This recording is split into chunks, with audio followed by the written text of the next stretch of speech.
All right, everyone. Welcome to the season finale, can I call it that, of CITIUS MAG live at the World Athletics Championships. It is day 10. We are still bringing the energy because we have to. We have so much excitement for the World Championships. It's kind of sad that it's almost over, but I'm pumped for this show in particular. I'm Chris Chavez, joined by Kyle Merber, Jasmine Todd, and we've got maybe the biggest guest we could have pulled into our backyard to do this show. We've got... You have to do an introduction, I know, guess, but do you have to? You better kill this introduction. Oh, man. Three-time Olympic gold medalist, 10-time world champion, 4-time Olympic silver medalist, 4-time world championship silver medalist. You got an Olympic bronze medal as well, 7-time Jamaican national champion, number 3 on the all-time list in the 100, Shelly-Ann Fraser-Pryce. Hi. Thank you so much for joining us. All of that? That's a lot. I think so. That's a lot. Where do you keep all these medals? If I'm being honest, I can't find 2. No. Wait, which ones are missing? I hope they're not gold. They are. No. I can't find my world championship medals from 20. I think it was not 15. Yeah, from 2015.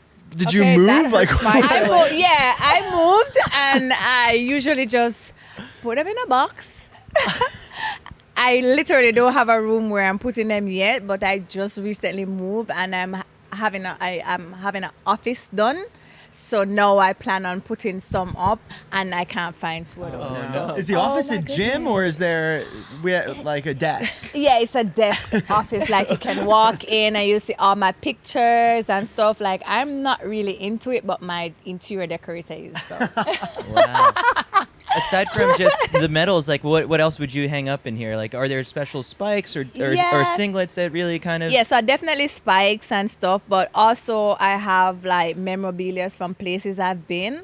Like, I went to Egypt last year with my son and my husband, and we have like this papyrus paper done, and it was like, I think it was 70 years old.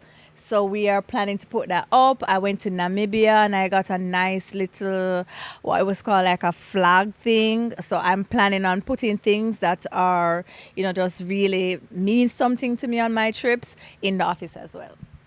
Do you love the travel side of things? Because you've now seen the whole world.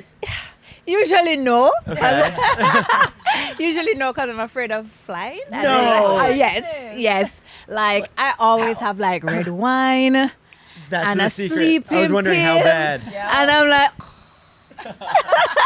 So I'm one of those persons. I get on a plane. I'm like, Lord, remember me in heaven, because I'm like, this is it. So one little bump. One bump, and I get really upset. Like, my hands start sweating. Yeah. It's bad. no, it's that bad. So, but I'm not too bad right now. But usually, I'm like, I wouldn't even know you, and you're sitting beside me like, did you feel it? I sat next to a pilot once during turbulence who was like going, and he was very helpful. He let me know that we weren't going to go down, but the person next to you, like they're your coach. Yeah. So the first friend. thing I do if I'm not traveling with a teammate or my family, I'll be like, so hi, my name is Shelly, how are you?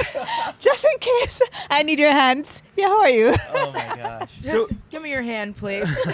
So as Chris is going through that resume, do you memorize it? Like, do you know all of that? No, I don't. If I'm being honest, I don't.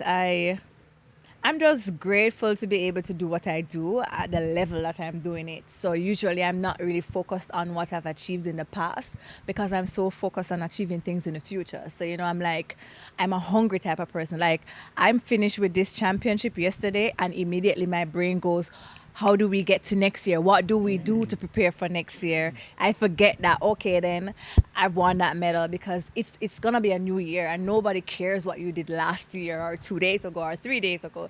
Yeah, it counts, but, I always want to have a championship mentality when I'm competing. Go ahead, Jasmine. Shelly, you've been in the sport for a while and at such an elite level. For a while. You've had longevity, because it's rare that someone's been around for 10 championships. What is the secret?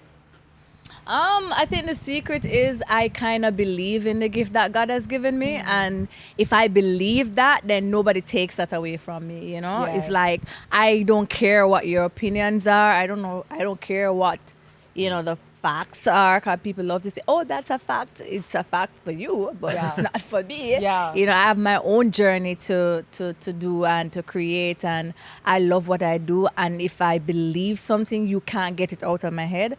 I think my mom would say I'm stubborn, you know, like I want to do something, that's it. I make up my mind, that's it. And I'm very hardworking, you know. I'm also competitive. I don't care if you're a guy or a girl beside me in training.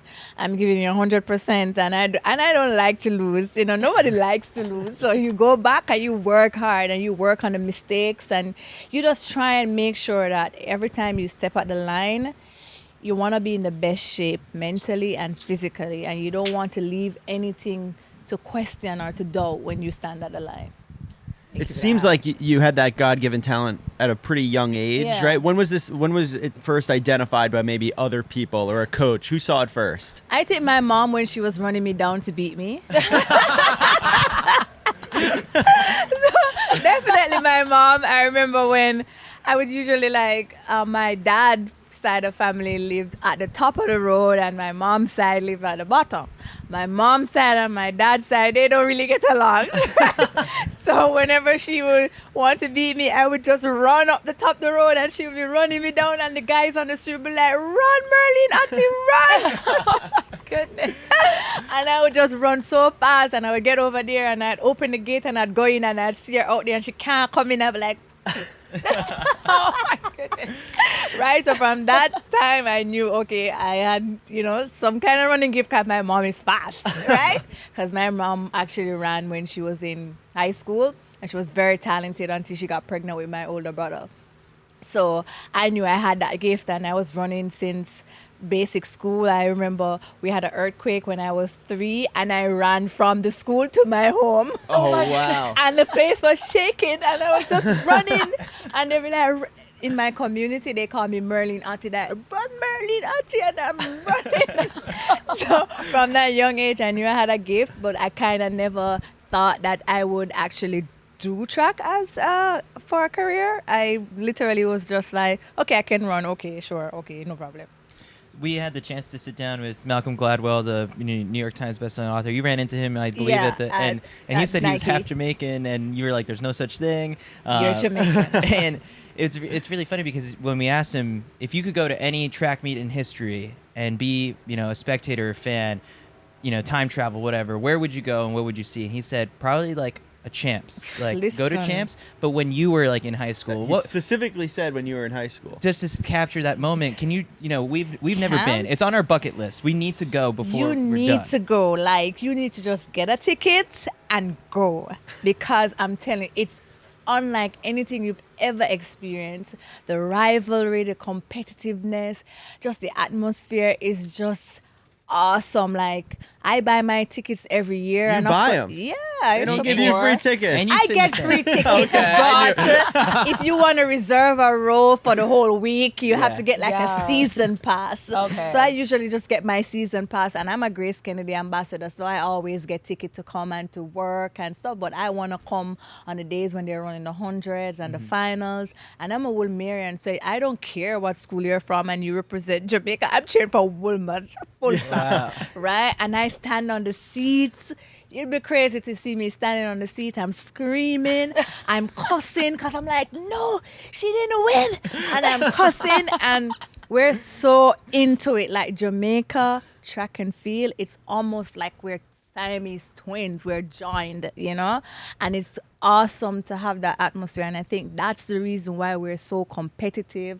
That's the reason we're so passionate about what we do, because it's in our history. It's our DNA, it's who we are as a country. And Jamaican fans they're good fans, but they're brutal when they're ready, right? Oh, yeah. So they're just going to tell you how it is. But you should definitely come to our high school championship, so you'll never, ever regret it. That's an official invite. And can we sit in your section? Yes, you can. All right, perfect. You have the royal box, or you can sit in the regular section. I sit in the regular section because that's where the niceness is. Yeah. You don't want to sit in the royal box, because in the royal box, you have the prime minister, the sports minister, and when you're going to cheer, you're like, golf clap, very polite. We want to get crazy. And I don't want to do that. I want to stand on the seats. I want to scream. I want to throw popcorn. I want to be like, don't talk to me. Yeah. So what's it like going back for you now? You know, you must have, you're the role model of all that young generation. When you go to champs, is it just picture after picture after picture? Are you getting swarmed, or are they like, no, like, we'll let her enjoy it? It's like that in Kingston, right? You go out, and I train in Kingston. I live in Kingston. I go to the supermarket. So I'm like, oh, hi, Shelly-Ann. They're like, hi. Stop, I take a picture. So most times you have to be camera ready or not. And sometimes I'm not, because I'm like, I have a hat on my head and I'm walking through in my training shorts and my slippers. And I be like, oh, hi, Shelly-Ann. Oh, can I get a picture? Sure, no problem. So it's definitely like that in Kingston. But I enjoy it in the sense that it's good to be able to be from a small island and know that you have such an impact on the women and the girls in your community, and you're not far away. You're there. They see you. You're from there. You work there. You're homegrown. You're everything. And I want them to have that sense of pride to know that we can do anything in our country with what we have. Was there someone when you were younger that you looked up to that was the hero, and they maybe said something to you that propelled you forward to where you are now? I would say a lot of people actually saw something in me before I even saw it, because I was so focused on just being in the circumstances that I was in that I didn't see a future. You know, I'm from an inner city in Kingston, and I never really thought it would be possible to transcend that. You know, I've always heard, oh, you're going to get pregnant, you're going to drop out of school, you're not going to do anything. Sometimes most of the young men or girls you see are, if they don't finish school, they're on the corner. So you kind of have like a bleak outlook of what the future will be. But you have so many persons who poured into me and like, oh, you're going to be you're such a leader, you're going to do great. I'll be like, okay. Because I never really believed that myself, you know. So I never saw it. But then I remember going to Wilmer's, and I remember my nurse, my school nurse, because, you know, I went to all-girls school, so the nurse station was close by, and when we wanted to skip class, we'd say, oh, my belly's hurting. And we would go to the nurse station and we'd be at the back on the bed laying down, and my friends would get the hot water thing and put on your tummy, and you're laying down, and all your friends are around. Your nurse would be like, girls, this is not a classroom, this is a sick bay. Oh my goodness. I have to ask like a quick question. It's like way off track, but you just mentioned how you're from Kingston. Mm-hmm. Why do you guys have the best KFC? It's the seasoning, girl. It is with our own seasoning in there. Good. Oh my goodness. We have the best KFC, and I'm not even debating it, right? It's just legit. Like, you can smell it from your home. Yes. There are lines to get to, insane. Fun fact, when I go to the KFC in Kingston, there's a huge line, right? Like a crazy line. You know what I do? I park my car. I pay the security to order my chicken, and I say, you can just pick it up and bring it around the corner. He's like, yeah man, Shelly, no problem. Oh my goodness. So I always get my KFC on time. That's the perk. That's amazing. You guys, honestly, if you're ever in Kingston, please go try KFC. I brag about it all the time. That's what the K stands for, Kingston, right? It's really good. And funny enough, I train across from KFC. Do you really? Yeah. So I have to be training like this.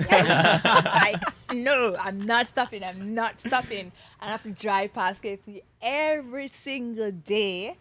But it's really good. So if you want to have a good, for me, when I drive to the KFC and I go to the drive-thru and I get my chicken, it's finished before I even get home, because I'm eating in the car and I'm, it's in my lap and I'm doing that. Yeah. So yeah, that's how I do it at Kingston. So World Championships here in the U.S., I think I saw more Jamaican flags than I saw American flags. Gosh. Are you sure? Oregon and colors the same. Yeah. I don't know. I mean, I was loving it because they are the same, but there was for sure so many Jamaican flags. And we're happy. How did it feel to have that much support here in Eugene, Oregon? Yeah, it felt good because usually the championships are so far away. And, you know, we love track, but we ain't spending that much money to fly to Tokyo to watch. But being that it was so close to home, we already knew the anticipation that was building up towards that, you know. Every day you walk on the street, like, oh, I'm coming to Oregon. I'm like, okay, no problem. See you in Oregon. So everybody was already pumped and excited to be here. And we were glad we were able to entertain, you know, our Jamaican fans and actually made it worth their while to take the trip, you know, to be here. And the support that they have given us is just remarkable and incredible. You know, you have some die-hearted ones that they are everywhere. So every championship that we go, they're there. But it was good to see new ones, you know, and I think that's what track and field is about. It's getting new fans and new spectators to come in and get an experience. Because I think track and field is by far the number one sport. The work that goes into it, the sweat, the tears, the sacrifice that goes into it is unlike anything you have ever done.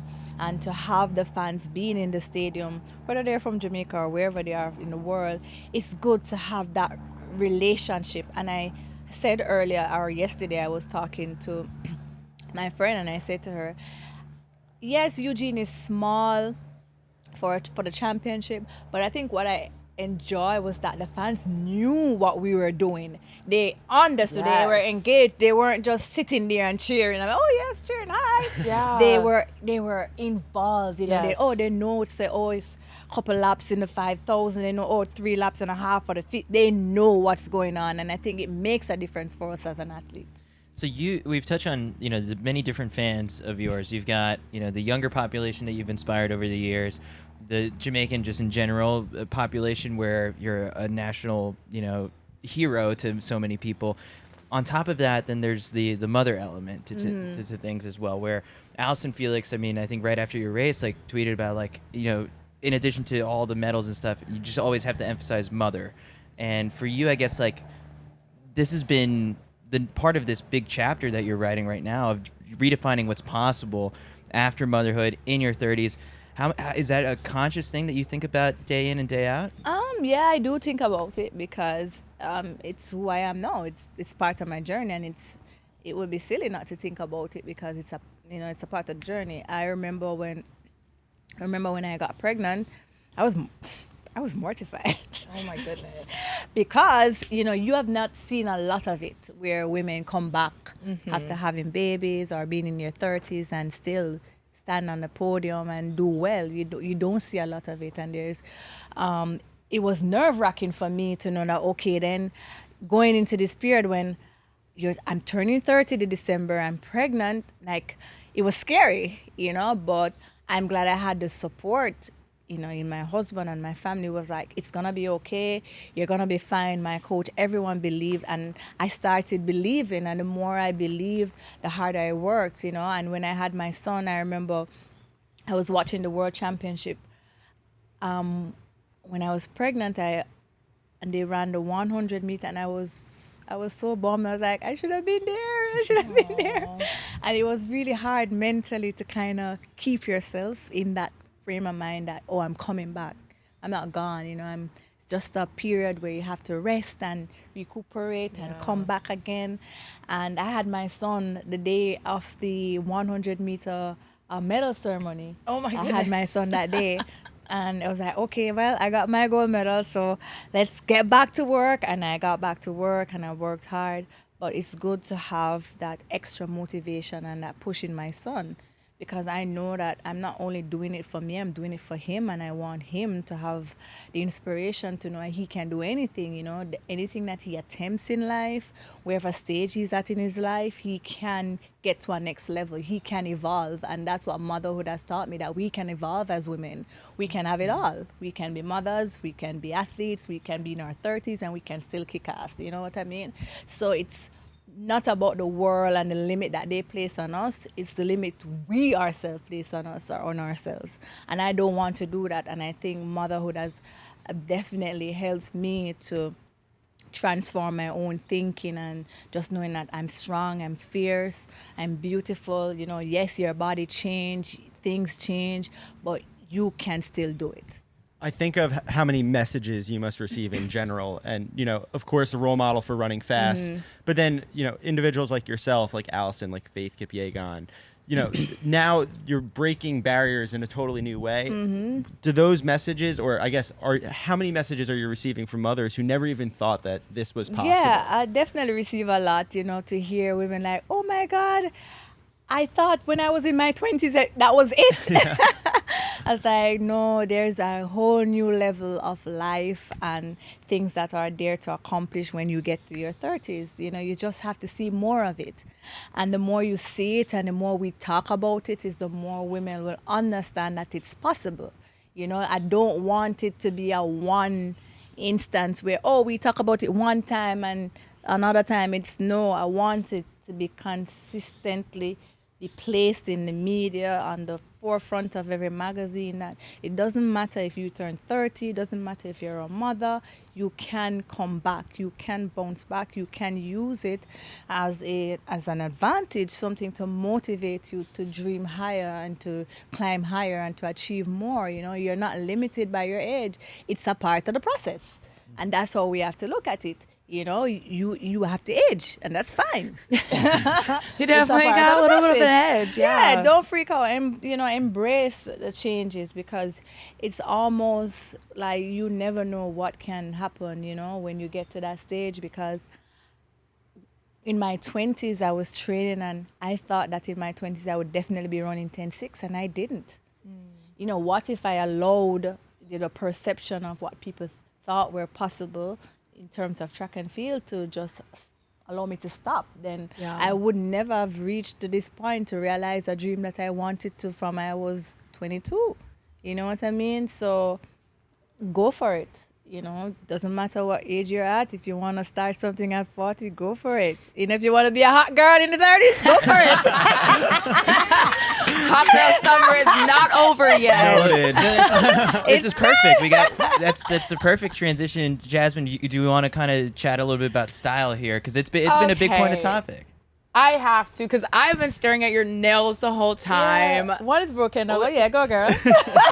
Your nails look so good. So you have had different hairstyle. One, this isn't the first time you've done this. No. I watched you do this in 2019, and as soon as I seen the hair change, I was like, yeah, she's about to roll on this 100. Like that's my identification for Shelly. How do you decide what unit you're gonna wear on each day? Well, sometimes it's spontaneous, to be honest, or sometimes I'm just having like, I tell people, for the hair that I wore the first day, that's not the hair that I wanted to wear. That's not the color. It was just the girl who did it kind of messed it up. Oh my gosh. No, I'm being honest. Like, she actually colored. Well, it was colored a specific way, and I think the iron was just too hot, so it changed the color of the hair. Ooh. But it was. But they don't know about that. Yes. But it worked. It was like, all right, I'm gonna make this work because I have to make it work. But yeah, it was crazy. Like whenever I'm going to a country, I look at the color of their flags or just the atmosphere where I'm going, the stadium colors. I look at all different things and say, okay, this is what I'm trying. And I'm coming to Eugene, I'm like, I'm not wearing red. Sorry. I'm not wearing blue. Sorry. Understandable. Right?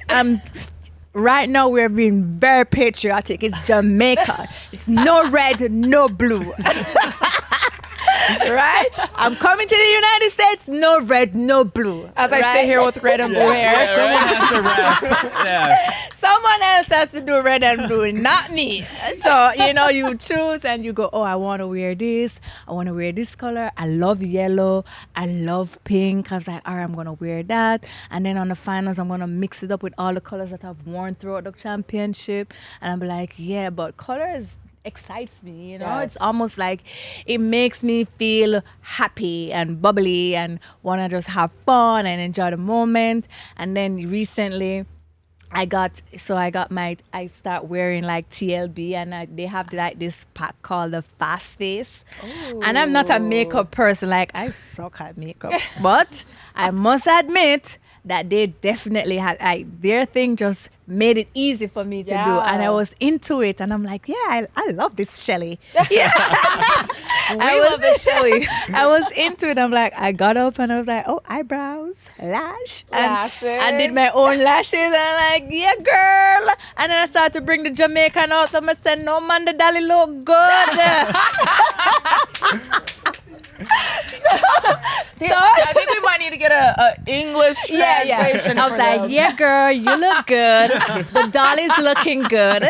That's the American version. But the Jamaican version, I'm like, yeah, girl, the dolly look good. Yeah. So how many do you travel with when you come to these championships? A lot. I usually I travel 10, maybe 15. It's its own bag. Yes, I have my own bag, all my products, and I carry just in case somebody messes up. I have an extra just in there. And then I have to go with a travel back home because ain't no way I'm going on a plane with this color. Right? Because I'm on a red eye. I don't want to be sitting on a plane like, oh, Shelly-Ann. Especially once the plane starts bumping. Yeah. Right? Don't want anyone to know it's her freaking out over there. So I want to just be incognito. We travel with my son, and my son doesn't like the excitement, right? He doesn't. And I don't, he's going to be like, Mommy, what's going on? What's going on, Mommy? So when we go back, like usually when I go back home after a championship and I change my hair, it's black. Because I'm like, okay, I'm usually very tired. Yeah. And I'm going on a red eye. So, I want to be sleeping. I don't want to be like, oh, hi. Hello. So Jasmine had this idea earlier that we have to pitch you on. Mm-hmm. Rather than showing up to the stadium in your warm-ups, you show up on like a red carpet a couple hours before. So that way you can show off some style and, whatever you want to do. And then you get changed in the locker room beforehand. Do you like that idea? Yes, I love that idea. Thank you. I actually love that idea. Yeah, I think it definitely shows the athlete's personality. Yes. It's almost like what they do for the NBA when they're walking in their fashion, and you can definitely promote. Maybe, who knows, maybe some of the athletes are designers or something and they want to make their own outfit and, you want to just showcase some of those outfits. I definitely think that's something I would be up to. So make sure you come to pre because we're going to try to work this out for the pre-Fontaine. Nice. So no pressure, Hayward Magic. Yeah. But, yeah. Can wear some booty shorts and some hats and some, nothing's wrong. And when they introduce you, like, play the Meg Stallion, like, walkout songs. Some walkout they need a song because we need a song. I thought about that for her coming today. I was kind of like, should we have a song for her? Instrumental. Oh, Mac, we're gonna have to redo the introduction earlier. We gotta redo this intro for her. Or you can play some Jamaican music for us. How we like skeng, or we can play ding dong or something. Yeah, but what was on the playlist this time? Yeah. This time I think I still had some skeng. I had Jacqueline Carr, I had Maverick City, like I'm into Maverick City these days, like really into them. I'm Beyonce, I have Nicki Minaj, because you can't go anywhere without a queen. Come on now. So you definitely have a lot of those. I've not really listened to a lot of city girls, but I'm not. You don't want to be a city girl. It's okay. we can leave that to the other people. Yeah, she's a hot girl. We got the hot girls and we got the city girls. So You're a hot girl. I'm going to be a hot girl. So yeah. And yeah, but yeah, my playlist is not organized. So I said Reading Rainbow comes on right now. Yeah, I told my friends that they were, what were you listening to? I was like, Reading Rainbow, girl, Reading Rainbow. You can't hear what I was listening to because my pastor cannot hear what I'm listening to. Because every Sunday I go to church, he's like, the songs that a lot of you are listening to are not right. And I'm sitting at the back and I'm like, amen. You're right, pastor. He's talking about me. I know he's talking about me. So yes, but when it comes to like track, you want that energy. You want to be pumped and ready because if you're flat, you're going to be giving flat. And I don't want to be giving flat. So definitely have a playlist up and I go on just shuffle. I just shuffle. Do you ever get like your son's Disney songs or something from the movies come on? Absolutely not. Like I used to like Coco Melon. Yeah. I used to just drive when I'm coming from practice and I come over here, Coco Melon. Like, like really? Or shuffle. baby first. Yeah. Oh my gosh, was he ever into Baby Shark? Yes, he was into Baby Shark. He was wanted a Gary and Harry and the bunny. Oh my goodness. And I'm like, okay, it's Harry the bunny. So you're gonna be going through that very soon, I know, Kyle. I'm about I to. hope you're I've been 8 ready. months, Oh and I no, know trust it's me, coming. I'm telling you, like I never thought I'd be a tablet mom. Oh, you Because- tried. Yeah. Yes, even now, like I remember before the 200 finals, I got up and I really wanted to get some sleep because I was tired. And my son got up like at 8 a.m. and he was like, "Mommy, it's morning." And I'm like, "Zion, Mommy needs to sleep." "No, Mommy, it's morning. Look outside. It's bright. It's morning."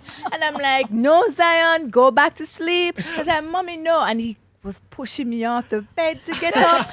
And I'm like, "No, I need to sleep." "Oh, Mommy, I need some tea." And I had to get up and get him some tea. And then he comes back and he's like, "Oh, Mommy, my finger, he's got a cut. I need a Band-Aid." I said, "Okay, no problem." Got up, put a Band-Aid on it. And I said, "Okay, good now.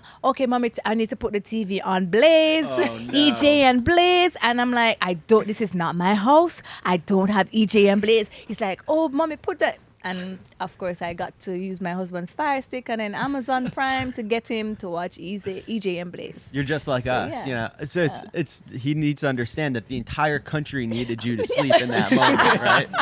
I'm telling him, like, "Listen, I need to sleep." So I just handed him the tablet, man. Good thing I didn't walk with my DPH. I'd give him a little DPH. Get some sleep. Time to go night night.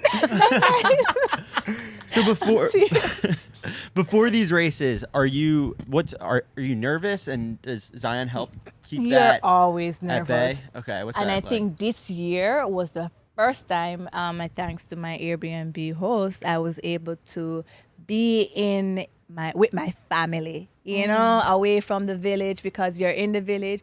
You see people walking around like this. It's like, okay, yeah, we know we're in a championship and we know it, but sometimes we want that moment where we can relax and unwind and have some fun and not think too much about the competition until it's time to compete. Yes, you're thinking about your race strategy and what you need to do in the race, but I don't want to overthink it, you know what I mean? And I think sometimes being in the village can give you that, that effect where you're in your room and it's just you staring at the walls like this. And it's race day. So with my family this time around was really good. I was able to just relax, have some fun with Zion.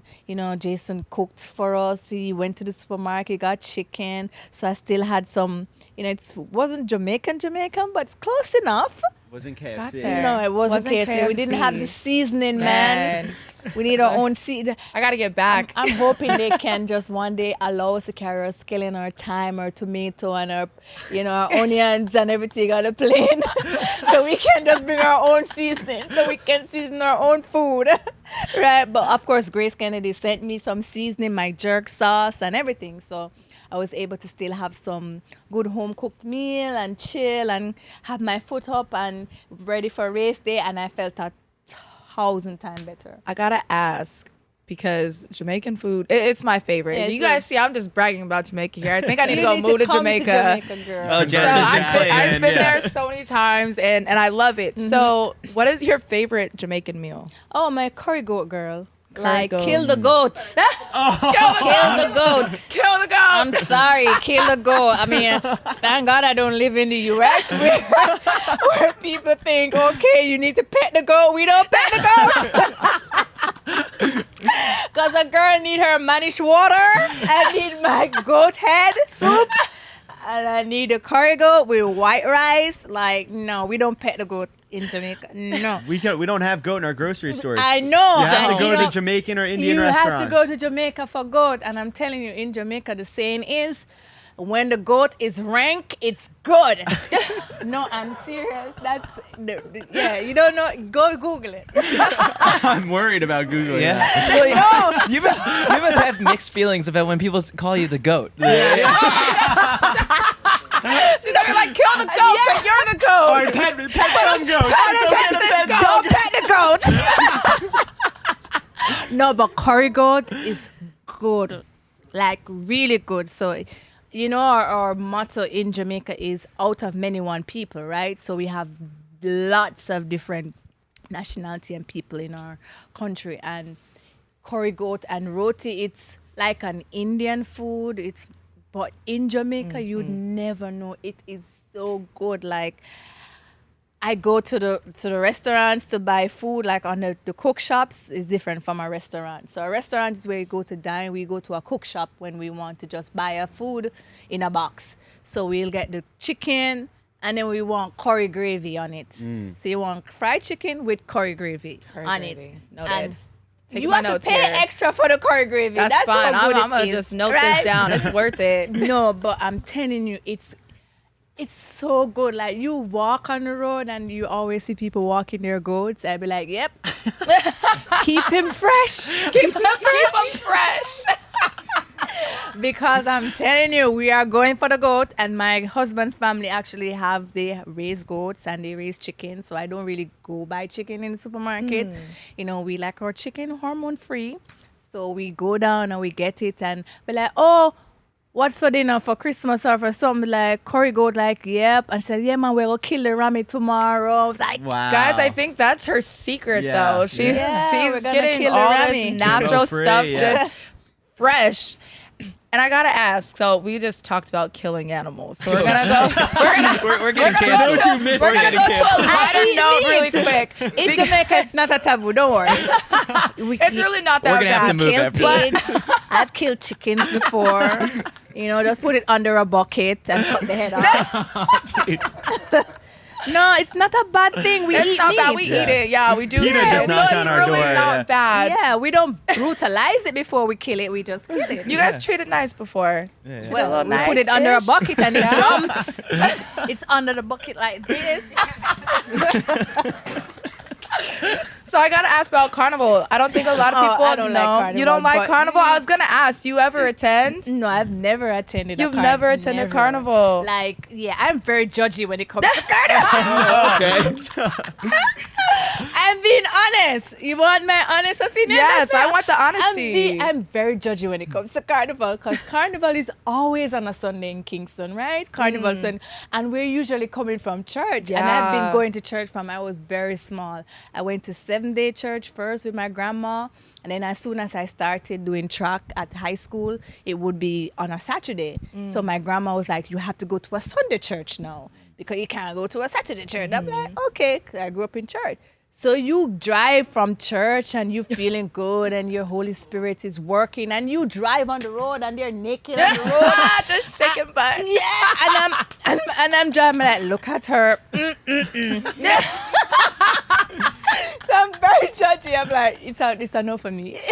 I love it. Do you go to any of the festivities prior to that, or are you just like, no way? No, I don't go to carnival, period. Like, I just don't go carnival. Like, I grew up in an inner city. I never went anywhere. Like, I had to beg my mom to go somewhere because, like, nobody's going to take you home late at night because nobody want to come here in the night because it's late, and, you know, everybody's scared of coming to my home in the night. So I usually just stay home. I never really go anywhere. Like, in Jamaica we have like street dances, you know, street dances. They have clubs, but usually most of the parties are on the street. The dance will be keeping at my gate, and I am not there. I can't go. Yeah, it's that bad. So I grew up kind of sheltered in that way. So I've continued it. Not that I've never been to the club. Yes, I've been to the club. I've been to parties and stuff, but like, it's just not something that I want to do, and I've ever. Because I grew up just not going, so you just continued it. This is why she's not a city girl, you guys. Yeah. That's why she's a hot girl. Yeah, that's why I'm hot. So, New York and Philadelphia Jamaican food. Are we New good York. there? New York Jamaican New York, food's pretty yeah. good. New York. Okay. Philip. Oh, Henry Lays knows what they have to do to get you back. I mean, the patties is good. The patty is good, but Jamaican food, Philip. New York, for sure. Like, New York is like a second Jamaica. Yeah. You know, you go on Flatbush, Yeah. you can get it. She knows. Yeah, I know. My brother-in-law lives near Flatbush. He lives in Brooklyn. Yeah, that's close to Flatbush. Yeah. So yeah, Jamaican food. But I mean, I know you have like people here. Like, I hear them calling, oh, where can we get some Jamaican food? Not happening. At the airport, you go not back. Happening. Yeah, not happening. Get on an airplane, go back. Gotta leave here. So the New York, the U.S. versus Jamaica rivalry, friendly for the most part, but for the most part, yeah. At times, most people are good-spirited about it, but how good did that 1-2-3 feel?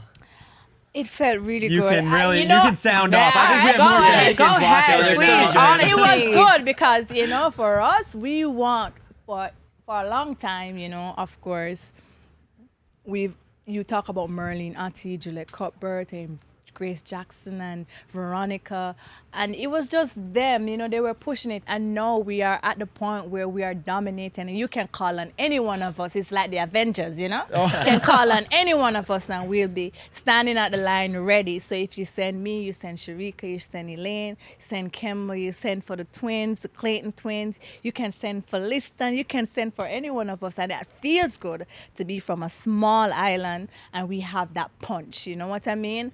And to walk away with 1-2-3 on U.S. soil is good. And we wanted it in that 4x1. We were so upset, that we didn't get that gold, but we're still grateful for the silver. But yeah, home turf, we of course want to create damage in home turf. You guys were still good spirits after, smiling, very gracious after the 4x1. To be honest, I'm telling you, we're all athletes. We're competitive, we want to win, but we know the work that goes into winning and getting a medal. So you have to give respect where it's due, and we know that the girls worked hard, they practiced, they came out, they represented, they got their medals.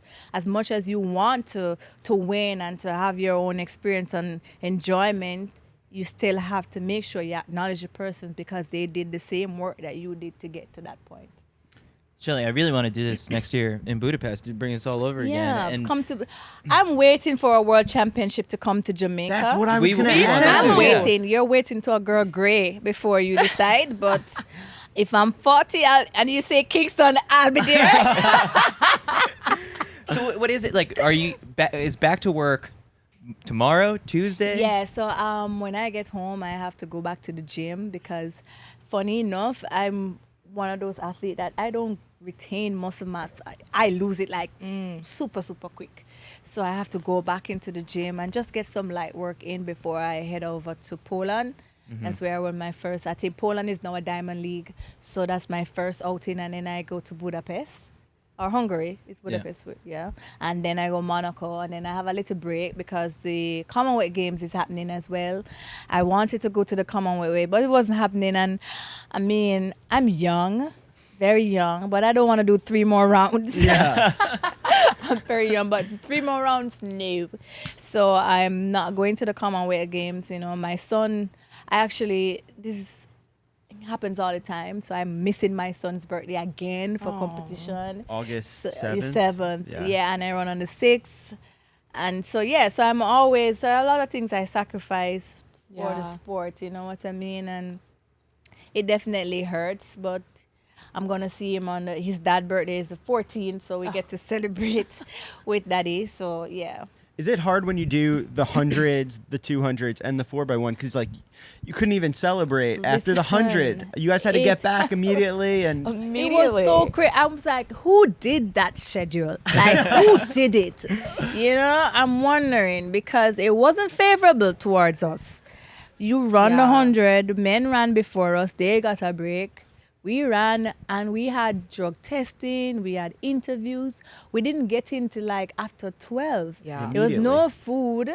Oh my gosh. Yeah, there was no I'm food. Not, raining on Oregon 22. I'm just saying there were no food. It's over. No. It was raining because we knew that was going to be an issue and here. then we got up the next day and to run a 200. 200 is so much harder than 100. And then we run another day and then we got a break. At that point, I think they should have just allowed us to run all 3 rounds, 1, 2, 3, and not give. And the men got a break again. I'm like, what's up with that? I mean, I know we're strong, than the men, but what if we didn't want to show it then? Yeah. What if we needed a rest? And it was hard because the 3 ladies who did the 100 for Jamaica all did the 200. Yes. And then we had to come back for the 4x1. So it definitely takes a toll. We're not machines, I don't hydrate with gas or oil. you know.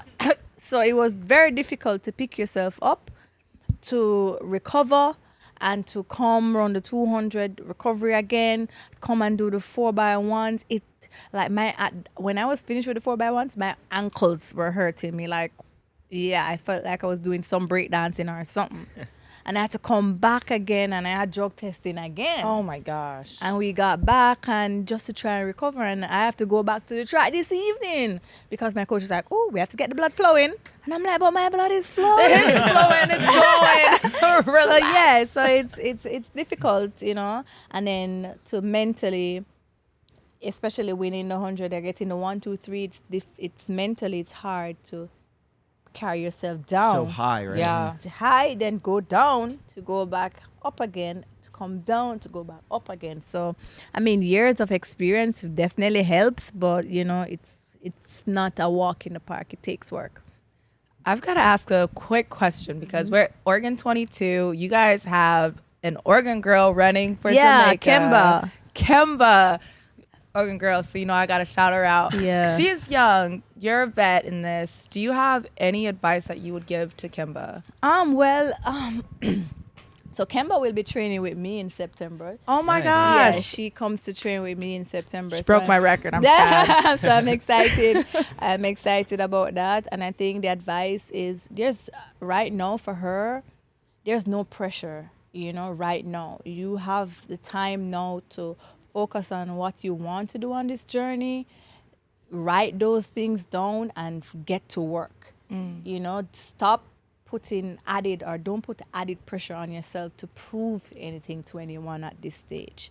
You know, you start and you realize this is your time, your moment. You're no longer in college. This is now your moment to create your own journey and your own path. So you have to realize that you don't want to put added pressure on yourself. You want to focus on what you want to do, and that means working hard, being consistent, being focused and being determined, and not focus on what you have done in the past. College is over. Yes, you ran 7:05, you ran 10:88, and you know you came second, but it's a new journey now, a new step that you have to take, and you're going to use those things to help you, but you're not going to dwell on them because what is required at this level is not what's required back then. Yeah. The price has changed, you know, so you have to step it up a notch and make sure that you know within yourself that you deserve it. You know, for a lot of times, I think for us as women, we struggle with thinking that we deserve something, like, or we think it's too good for us or we're not deserving. But you know, you have to always put yourself in a position to say, listen, I deserve to be here. I am going to occupy this space with all of my being. So Shelly, final question we've got for you here is sort of one of my biggest things is, like, I wish the American audience had a greater appreciation for you. And you know, I think there's like something to storytelling that if you guys run on the track for 10 seconds or, you know, it's really short increments that on a broadcast we don't have enough time to do a full storytelling of what is it that makes you great and all the work that you put in. And so there's ideas constantly of like, we need a documentary series or whatever it is to follow the athletes and showcase that. So for the people who are watching this, whether they're Jamaican or American or from anywhere in the world, if someone had put a camera on you for the past 12 months, what would that have shown? Because we get to see the results of it, you know, at the biggest stage, but we don't get to see a lot of the behind the scenes. I think what they would see this time is that I was having crazy fun. I really was having fun this year. You know, I was in a new environment. 2 years now, I switched coaches and I'm in a new place with my teammates. And for the first time in a long time, I've felt at peace and felt a joy that's so unexplainable that, you know, I think I started performing in a space where it didn't matter what happened, you know. I was glad and happy to be doing the things that I've been doing. So I definitely think that you definitely see the fun side or the comedic side of Shelly, because my friends think I'm light, you know, 'cause we think so too. And when I come to training, like, I am so you guys call it roasting. Like, listen, they're afraid of me and my team. Like, when I'm not there, they'll be like, thank God Shelly's not here. because I'm going to roast you to death, right? But yeah, the atmosphere and the environment with Coach Walcott and the elite group was just by far, refreshing. And I've had the pleasure of working with young athletes who I thought at the end of everything, they shared similar goals, and I've always spoken about being equally yoked, meaning they match your energy when it comes to the work ethic. They're working. I don't want to be in a group where persons are slacking. I want to be in a group that they're hungry, they're passionate, they're devoted, they work hard because they understand what's at stake.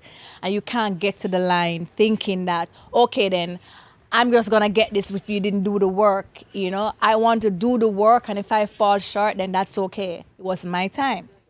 I want to get to the line and know I did everything I possibly can to get it done.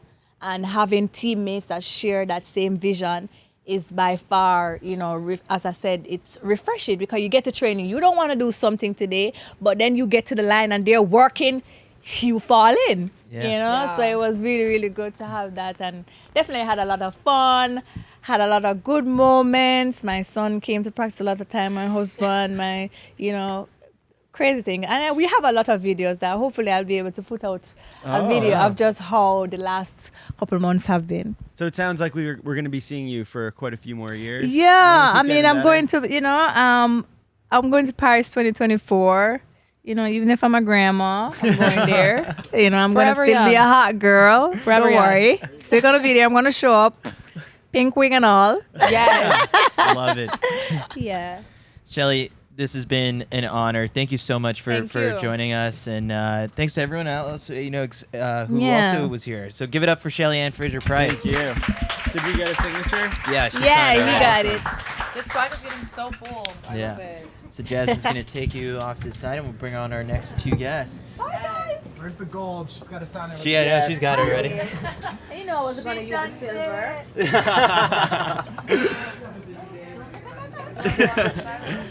Thanks so much, Shelly. Thank you so much, Shelly. Shelly, can we bring you over here for some quick content? I think I'm in the camera more than wedgies. Sorry, guys. All right, our next two guests are coming on to join us. We've got a pair of finalists from the 5,000 meters for Team USA, Emily Infeld and Elise Cranny. Come on out.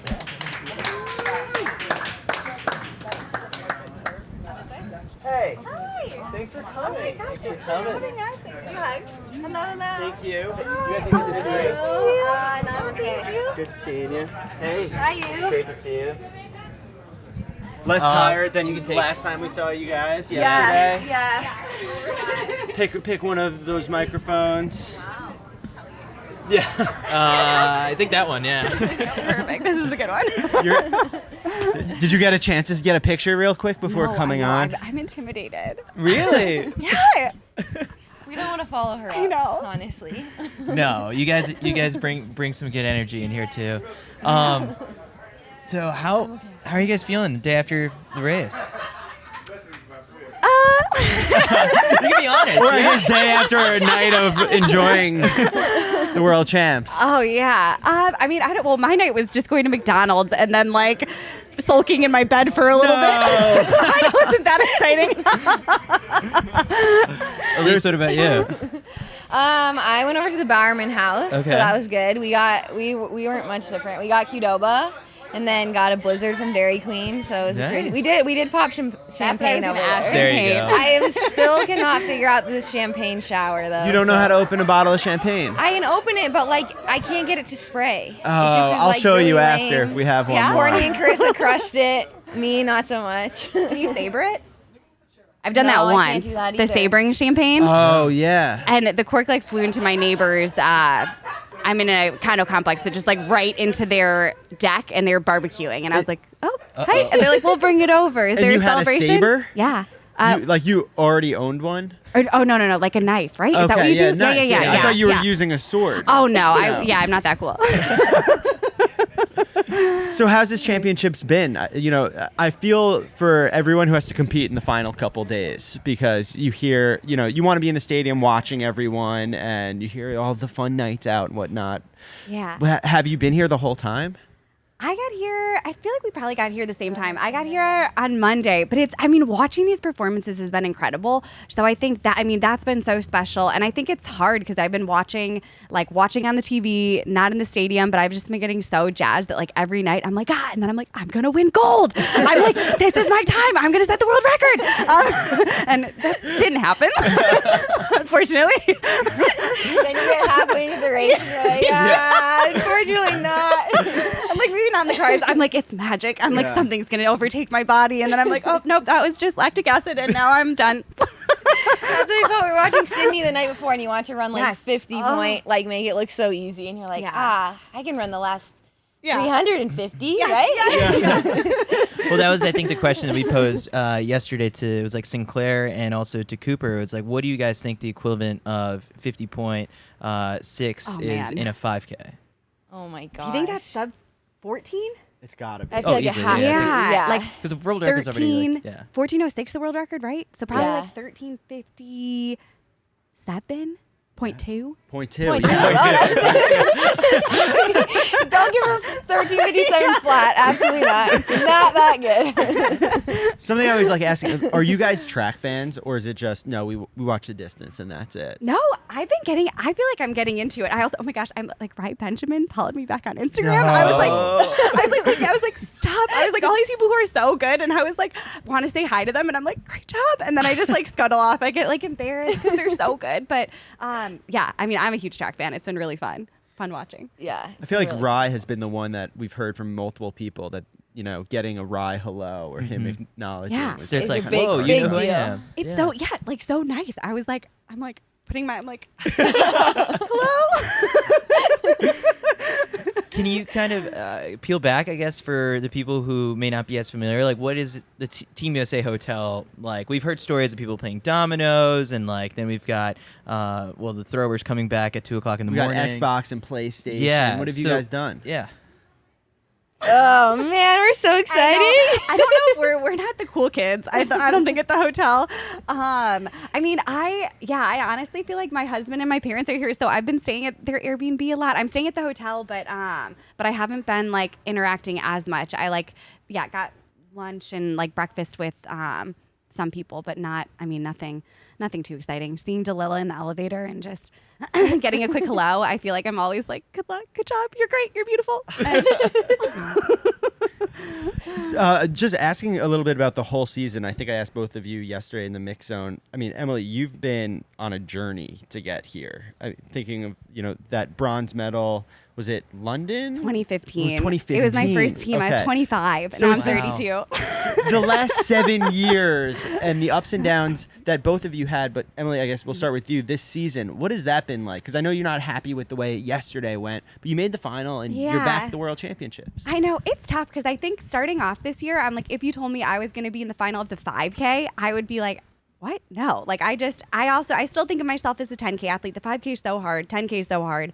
But I thought 10K was my best shot. And to be making the 5K final is incredible. I feel like I'm in really good shape, and I just feel like I didn't get to showcase it, which is a bummer. And I think this year in general, I had kind of a lot of like mediocre performances. And then the 10K at USA's was super stoked about, like, obviously bummed, but it made me feel like I'm back. I can be there. I can be close. And making that US 5K team was such a high. And then a couple days later, I got COVID, and I was like, oh man. And I actually wasn't. I mean, it was super mild, but if anything, for me, I'm emotional already, and was just like, my husband, who I love, I was like, this is your fault. You did this to me. And just like, I'm like, when you like get upset and you like don't know, like you gotta blame someone. Yeah. He took the blame. Something that is, that's what they're there for, right? Something that is not his fault. And I honestly was fine. And I would just kind of derailed my training a bit. So I think that was a little bit of a sour note, but overall I'm really happy with this year and happy to make that final. It was hard to make that final, to run 15 flat in 90 degrees. That took a lot out of me. And I think, just excited for more ahead. And then Elise, we saw you at the 10 and that you absolutely crushed it there. And then from there, unfortunately, you had to scratch from the 10K at US Champs. So you've also it hasn't been just like this linear, just sort of, progression or just like any sort of like, I don't know, it hasn't been perfect either, right? Yeah. I was struggling to get that out. I was just trying to maybe let her tell us what happened rather than you trying. It's been a journey. No, yeah. I mean, I think similar to what Emily said, I think the funny thing is like you can always be in one place and like, I don't know, at the beginning of the season or like when I scratched from the 10K, it was like, Shelly-Ann was like, you should just be happy to be on the line at USA's. And then it's like the same thing. It's like you make it to the final and then you're suddenly there and you're like, I wanted much more than that. When it's like, if someone told me that 2 months ago, you know, you would feel differently. But it is kind of crazy. Like once you're in it, I think we all just have very like high expectations and you want to be up there and in it. It was an improvement from last year in Tokyo. So what was so different? I know there's like an atmosphere this time around, but yesterday in particular, like what made it better? Yeah, I think like you said, the atmosphere in the crowd, and then I also think just like learning from Tokyo, like putting myself in the race. Like I said, it was a bit fartlicky in Tokyo, but Chris and I, it just felt like we were hanging on by a thread and we were like falling off and then reattaching, and like mentally the whole time it just feels like you're not in the race. So at least yesterday I feel like we felt the excitement of like the race and being like in it and being able to like see the front at least until like, I don't know, 800 or a K when it kind of hit. But like just like being able to like race in that environment instead of kind of feeling like you're out there in no man's land definitely makes a difference. Chris, I know you know nothing about this, but isn't it like the personality shift of when you're in really good shape? Oh yeah, I know nothing about that. So when you're like crushing workouts, winning races, feeling really good, I think non-athletes wouldn't even necessarily understand this, but like you go like your head, you become kind of invincible, right? Like everything that you do, you're crushing, like everything is clicking. I become like an asshole in the rest of my life. Like you're on top of the world and then you must be really fit now. Yeah. But and then you go to USA's and you crush it, and then as soon as you get here, in a way, like it's humbling in a way, right? Like now it's very motivating as well. Like you come away and you think of like everything that you accomplished earlier in the season, but only one person can walk away with a gold medal. So how do you, I guess, bounce back after a championships, especially on the emotional side? Oh man, that's such a good question. I think it kind of goes into like what Emily was saying earlier when you're watching the meet and you're seeing people perform and you're just like, I want to do that. Like I'm going to medal. I'm going to do that. And you just like, I don't know, not that you think it's like easy, but you're just like, you see yourself doing it and then you get in there and you're like, holy crap, it's this hard. is like even afterwards you like look at the splits, you know, and it's like, okay, they like close insanely fast and you like look at it by itself and you're like, I could do that for an 800, but then it's like you put yourself back in the race and you're like, absolutely not, like I couldn't have done anything else. And so I think like, I don't know, I think it is that kind of that fine line of like taking away like motivation from it and not being too like defeated, but also being like, okay, what can I do to just like kind of chip away and get closer to like being near the top. I don't know what you would say. Yeah. I'm impressed. I'm like looking at Elise, that like last year was great, but to this year, and I'm like, Paris, here we come. Like, I'm like, she's chipping away. She's going to get there. I'm like so excited to see it. But it's tough. I think we all do this. And I think for me, even like coming off of USA's, I was so jazzed and I'm like so great, and then felt kind of deflated, but then was in that mindset. I'm like, I'm going to put myself in the mix. Like I'm going to be in contention for a medal. And like, I went out the back door real quick and was just kind of like hanging on for dear life. And I was like, just keep running. And I was like, I feel like I'm running like really solid. And then I looked back at my splits and I was like, oh, I really slowed down there for a bit. Felt hard, but I don't know. I mean, I think these women are so incredible. And there's learning lessons in every race. And I think, I like putting myself in the mix. I probably wasn't in a position that I should have done that. I probably should have hung back and run my own race. But I think you get fitter from doing that, and you learn more about yourself and what you need to do next year to prepare better. And I feel like American women are chipping away, and it's just hard. I mean, we got to get some team tactics. I feel like Ethiopia had some team tactics, and I'm like, oh, we're going to do some team tactics next year round. Something that I think is interesting is both of you have been, top of the game for a few years now. Emily, a few years more, but Elise, you're doing pretty well. You probably know how to get in good shape yourself. Like you could probably write your own workouts to get really fit. What do the coaches that you work with give you that you wouldn't be able to give yourself? That's a good question. I'd say two things. Well, I think the team piece of it is really huge. Like I think being like surrounded by people that are pushing you. Because I think, I don't know, I think sometimes it's easy like to do a workout and think like, oh, this is the best I could have done. But it's like when you have people around you that are pushing you, you're like, oh, I didn't realize I had like so much more to get out of myself. And I think that comes along with the coaching too. Like, I think at least like speaking for Jerry, like I think he gives us workouts and sometimes you're like, wow, like I definitely wouldn't have come up with that on my own. I don't think I could do that. And then you like surprise yourself, which I think is really cool. Cause then I think when you're going into meets like this is like, you are kind of used to maybe being like, okay, I can surprise myself if I give myself the chance. So I would say that's the biggest thing, just like challenging you to kind of think outside of like your limits or what you thought for yourself. Yeah. I mean, I think it's tough. I feel like I've had lots of ups and downs, and I think really highly of Jerry and that training group, and I feel like it worked really well for me, and I needed something different this year, and I think still kind of finding that balance of I want to push myself really hard and like needing someone to kind of hold me back a little bit. But I miss training partners. And I think that for me, I'm really happy to have my husband. And that has been like so nice. And I'm like, I don't know what I would have done if I was solo this year. I'm like having him there and just knowing that, kind of it was catered to me and where I was at was really helpful for me mentally. I've been kind of down and out for a bit. But I think it's, finding that balance of kind of pushing you enough and then holding you back in the same sense. Because I feel like as athletes, like you want to go hard every day if you can. And I think that's the thing that is kind of like a slippery slope. So I feel like that's always helpful. Elise talked about like surprising herself kind of in practice. Emily, like were there moments this particular season where you're like, whoa, like I didn't realize I still had this like in the tank, and when did those take place? Yeah, I mean, I think for me this year especially, I wasn't sure if I was going to do the track. I didn't know. I mean, I think the track hasn't gone well for me for the last little bit that I was like, should I just do the road? Should I try a half marathon?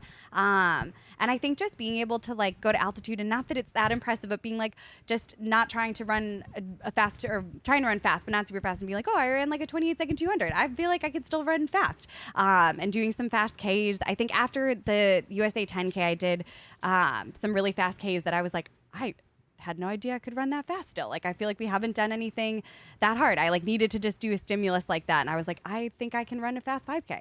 And I feel like I'm in like decent shape for 15. So I think having sometimes those key indicators, then I didn't break 60 in the quarter this year, which I really wanted to, but I ran a couple 61s and a 60-0. Max took me through in like 29-0, maybe 28 high. I think it was a little too spicy. I need a little more. How slow do you want to go out? 29 to break 60. Like, the math adds up. I need like 29.99, 29.99, and then to get 50, just under 60. That sounds like he's taking a beating this season. Something I'm curious. You want a negative split of 400? Yeah. Sounds like a she great rabbit. 31-28, actually.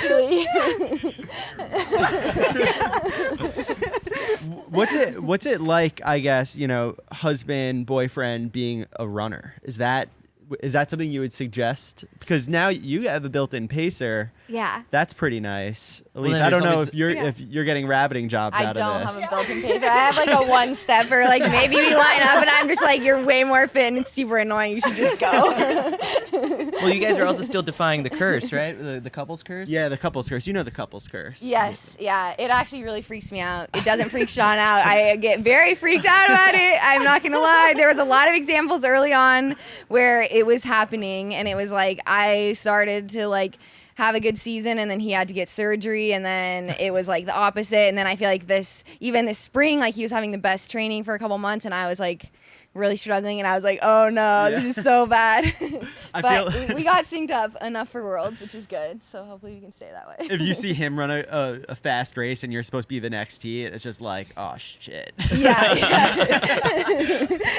Maybe I'll take today off. Yeah. Do you guys talk about running a ton in the house, or is it like you guys have to have the balance in the relationship?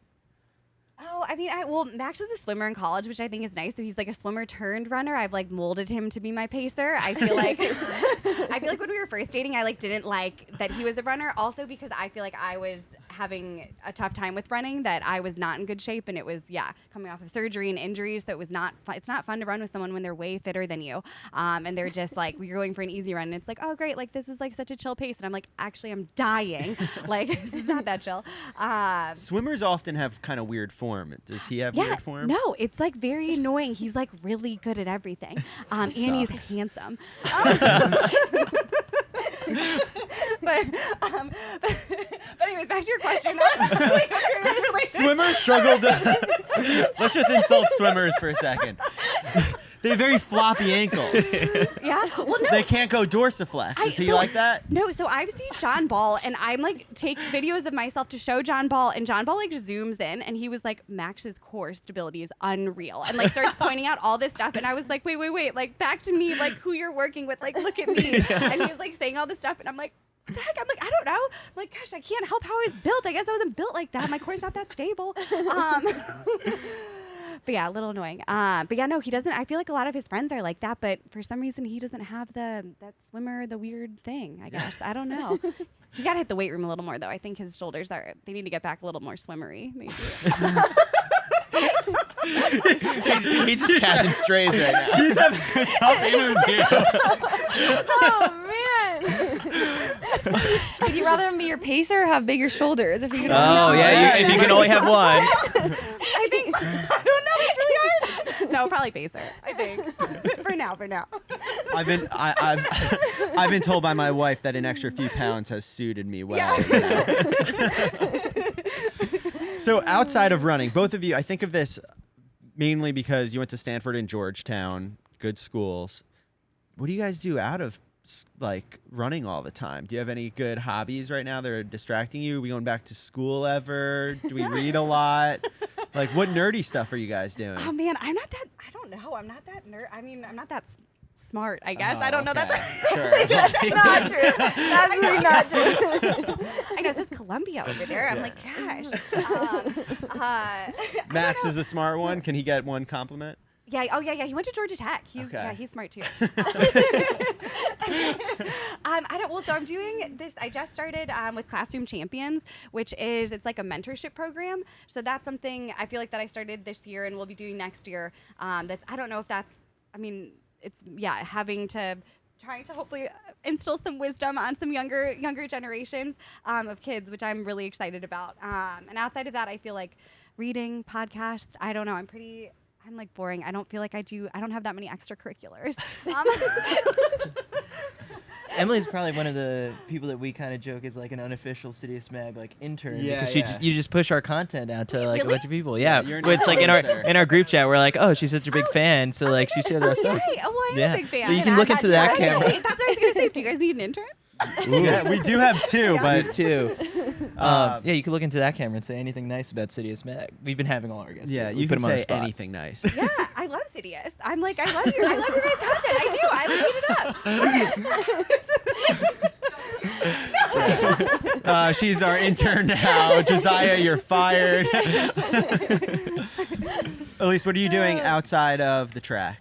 I would say my answer is actually pretty similar to Emily. I've been working with Voice in Sport, doing a good amount of mentorship, so I'd say that's my big thing. And then, a good amount of reading.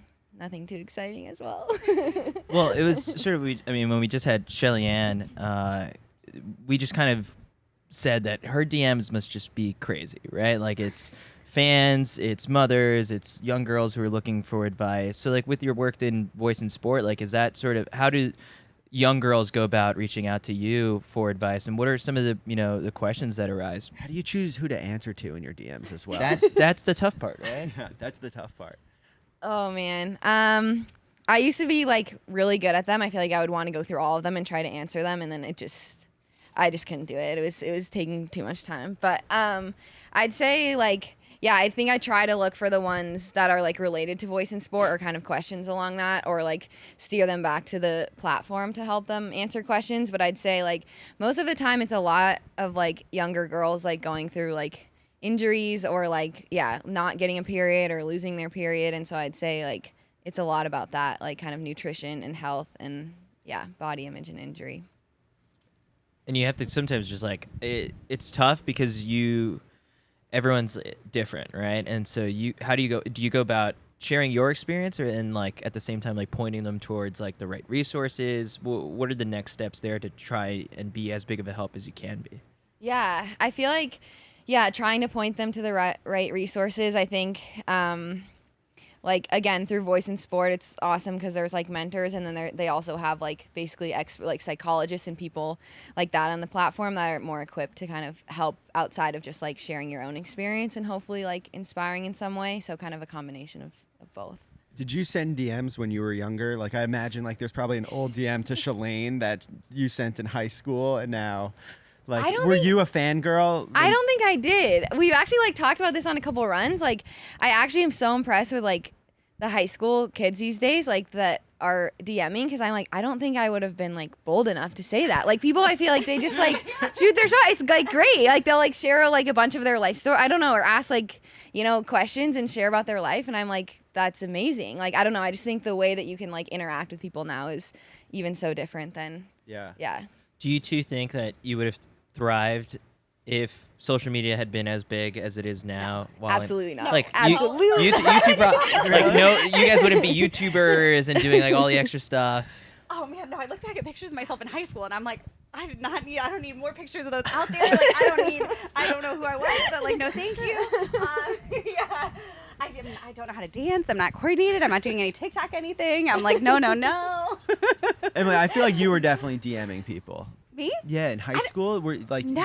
You didn't have any posters on your wall? No, I don't. Yeah, I don't think so. I mean, I also did they even have like Instagram? I feel like we were pre-Instagram. That wasn't around when we were in high school, right? We're old. You weren't on DieStat or anything? No. I actually tried to steer clear. My high school coach who I love, but he would like occasionally send me these like weird Let's Run threads about me where people are saying like negative things, and he'd be like, "I'm defending you on here," and I'd be like, "I'm not gonna open this. Like, I don't want to see what someone is. Why are you defending me? I don't need to see what you're defending me about." And like, nope, close it out. So yeah, no, I don't know. I'm not that good at that kind of stuff. And I mean, I think that the DM stuff now is hard. I go through phases where I'm like, I tackle it and I like respond to everyone and I'm really good. And then all of a sudden I'm like, nope, it's going to be a while. Yeah.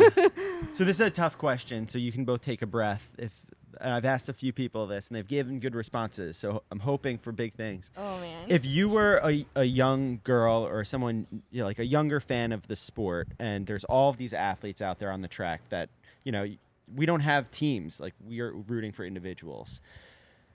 Why should someone who's looking for a new favorite runner perhaps root for you?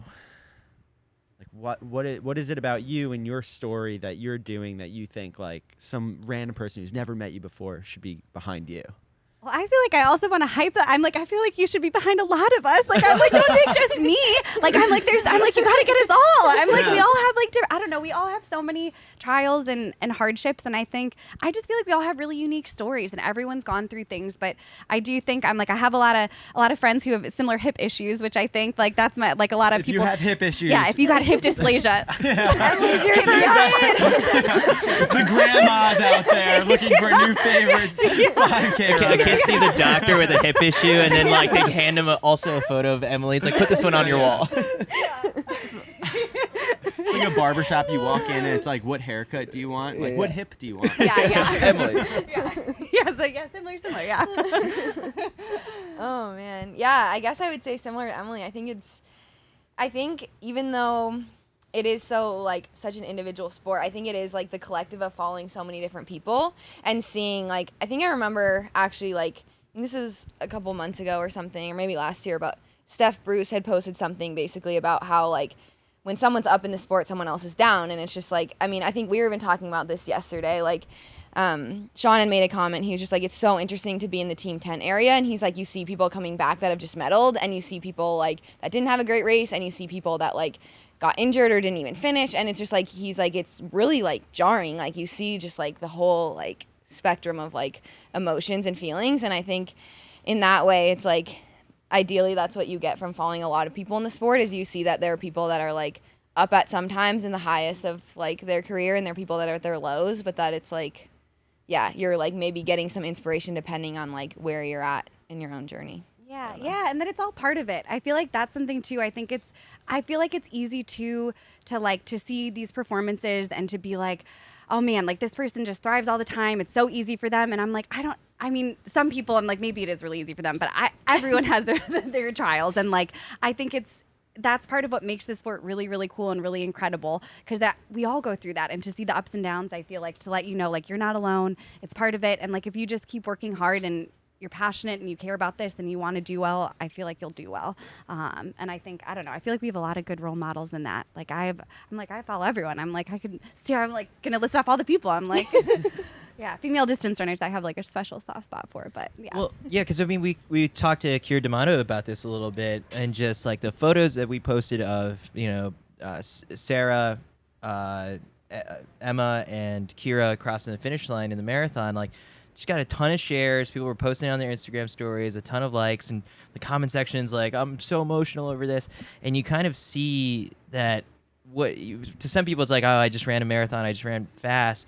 But to other people, they take inspiration from it. How do you go about, do you think about that sometimes when you're racing? It's like, oh, like this is for, the fans, this is for the community in Ohio or whatever it is. Like, how do you go about thinking of the impact you make on the track with the talent you have in racing?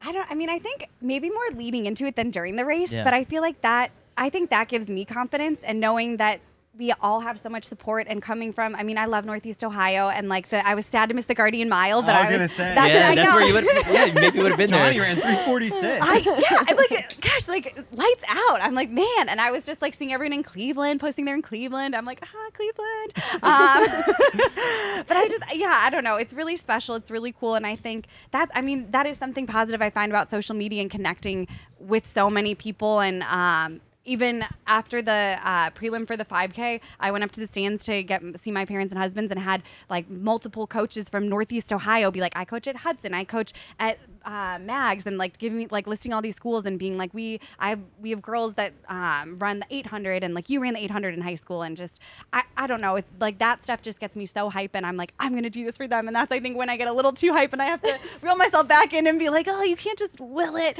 like you gotta like I wish I could will myself across the line in that first spot, but just knowing too that I'm like, I think us performing and just showing people that, yeah, it's not easy, it's hard to get there, but that we love it and we're still doing it, and we're taking things away, lessons from that, and just, I don't know, running is really cool. It's really, really hard. It's a hard sport, but it can be really magical and awesome.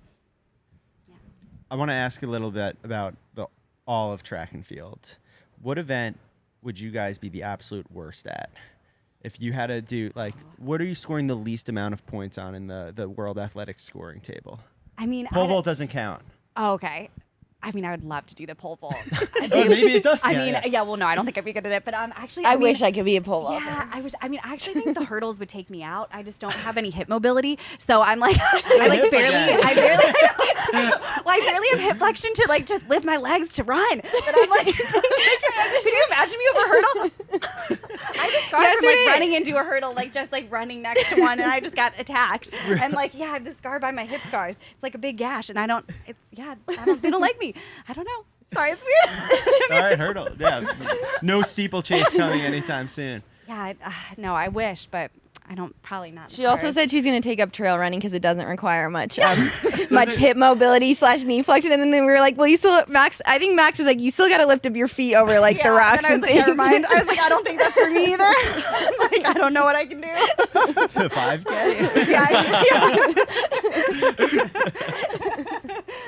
Oh my god. Is there an event you're most impressed by, Elise? Oh man. I'm really impressed by the 400 hurdles. I'm just like, especially Sydney. I'm like, how is she running 50 seconds over her? Like, I think we looked that she would have been like 7th or something in the open 4, which is absurd. I would have loved to see like her in a middle lane with hurdles while everyone else was just running. But yeah, we should do that. Yeah. We'll set it up. Yeah.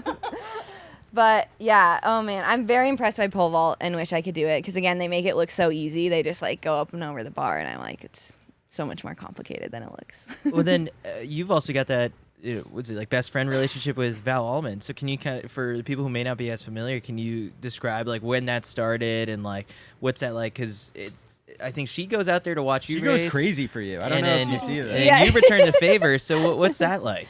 Yeah. We were bummed that we weren't on the same day for the final, because in Tokyo we were like around the same time, which is really special because then I kind of see her walking out on the track. And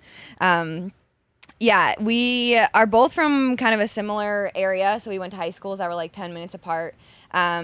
We joke about like in high school, I think there was like one meet that we got like an award together, and we stood awkwardly on like the infield together while we like got like, I don't know, a watch or something, and we like didn't really know each other then. And then both went to Stanford, and that's kind of where we like became really close, ended up living together for 2 years, and then have just stayed really close since. And it's like pretty special because I don't get to see her very much, so it's pretty fun to be at these meets and like see each other like when we're competing. Has she ever picked you up? Because like Raven Saunders picked me up and Joe Kovacs picked me up. It's like the easiest thing in the world for them. It's way too easy for her. Yeah, she does that a lot. Like going for a hug and she just lifts me up. What's the rest of the season look like now that the World Championships are over? Are we done? Oh man, I mean, I think I might take a break. Not decided yet. We'll see. But I feel like I've been tapered for the last like 6 weeks, so I'm like, I don't know about trying to build back training right now. But either I'll see how I feel after this week, and then if there's a 5K that looks like it's calling my name and I could run fast, maybe. If not, then maybe some road stuff. I do want to do a half marathon at some point, so I'm like, I don't know if that'll be this fall. I don't know if that's.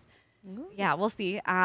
Something, but probably maybe track for me, maybe a 5K, maybe not, maybe just Hawaii with Max, and then Will he bring his Emily Hawaiian shirt? Oh yeah, he wears that everywhere. Did he wear it yesterday? How many does he have? Is it just it's that just one? His best man got it for him for his bachelor party, but it's his uniform for when I race. So actually, I don't think he'll be there. But he has a contingent of Hawaiian shirts, and then lots of pocket shirts just in different colors are in his closet. He just has a uniform of outfits. It's like a cartoon character going into their closet every day. All the different colors. Elise, what about you? What's the rest of the summer look like? I'm not exactly sure yet. I would love to go over to Europe and do some races. Maybe some 15s. Maybe a good 5. You should do some 15s. Some 15s and miles. Get back to your speed days. I want to just to be with her. I'd like to go abroad. That sounds kind of fun. So we'll see. Maybe. Is there a place like on the Europe circuit that you still haven't checked the box that you want to race or you want to go train at for a bit? Because like Leuven was the hot spot for a bit. You guys spent a lot of time in St. Moritz. What's still on the list that you want to go to? If you guys have an in with Monaco, I would love. We actually kind of did. We were at the Wild Duck talking to like their elite athlete like coordinator, so we could get on it. Yeah, we were trying to get ourselves into Monaco. But we're like, we can do this show there. Do they have a sub 5 mile attempt? Oh gosh, no. Well, they probably have the wave lights, and then I'll just embarrass myself chasing a bunch of lights around. That's got to be like how they probably test it, like in the lead up to it. It's like, can we set these to a sub 5? Yeah. Are you pro or anti lights on the track? Oh, she had the experience. Yeah, like, do you like it? Yeah, I liked it. I did until they were set to the pace that I didn't realize was wrong. So I out-sprinted them, and then it was a little confusing as to if I got the record or not. But I did like it.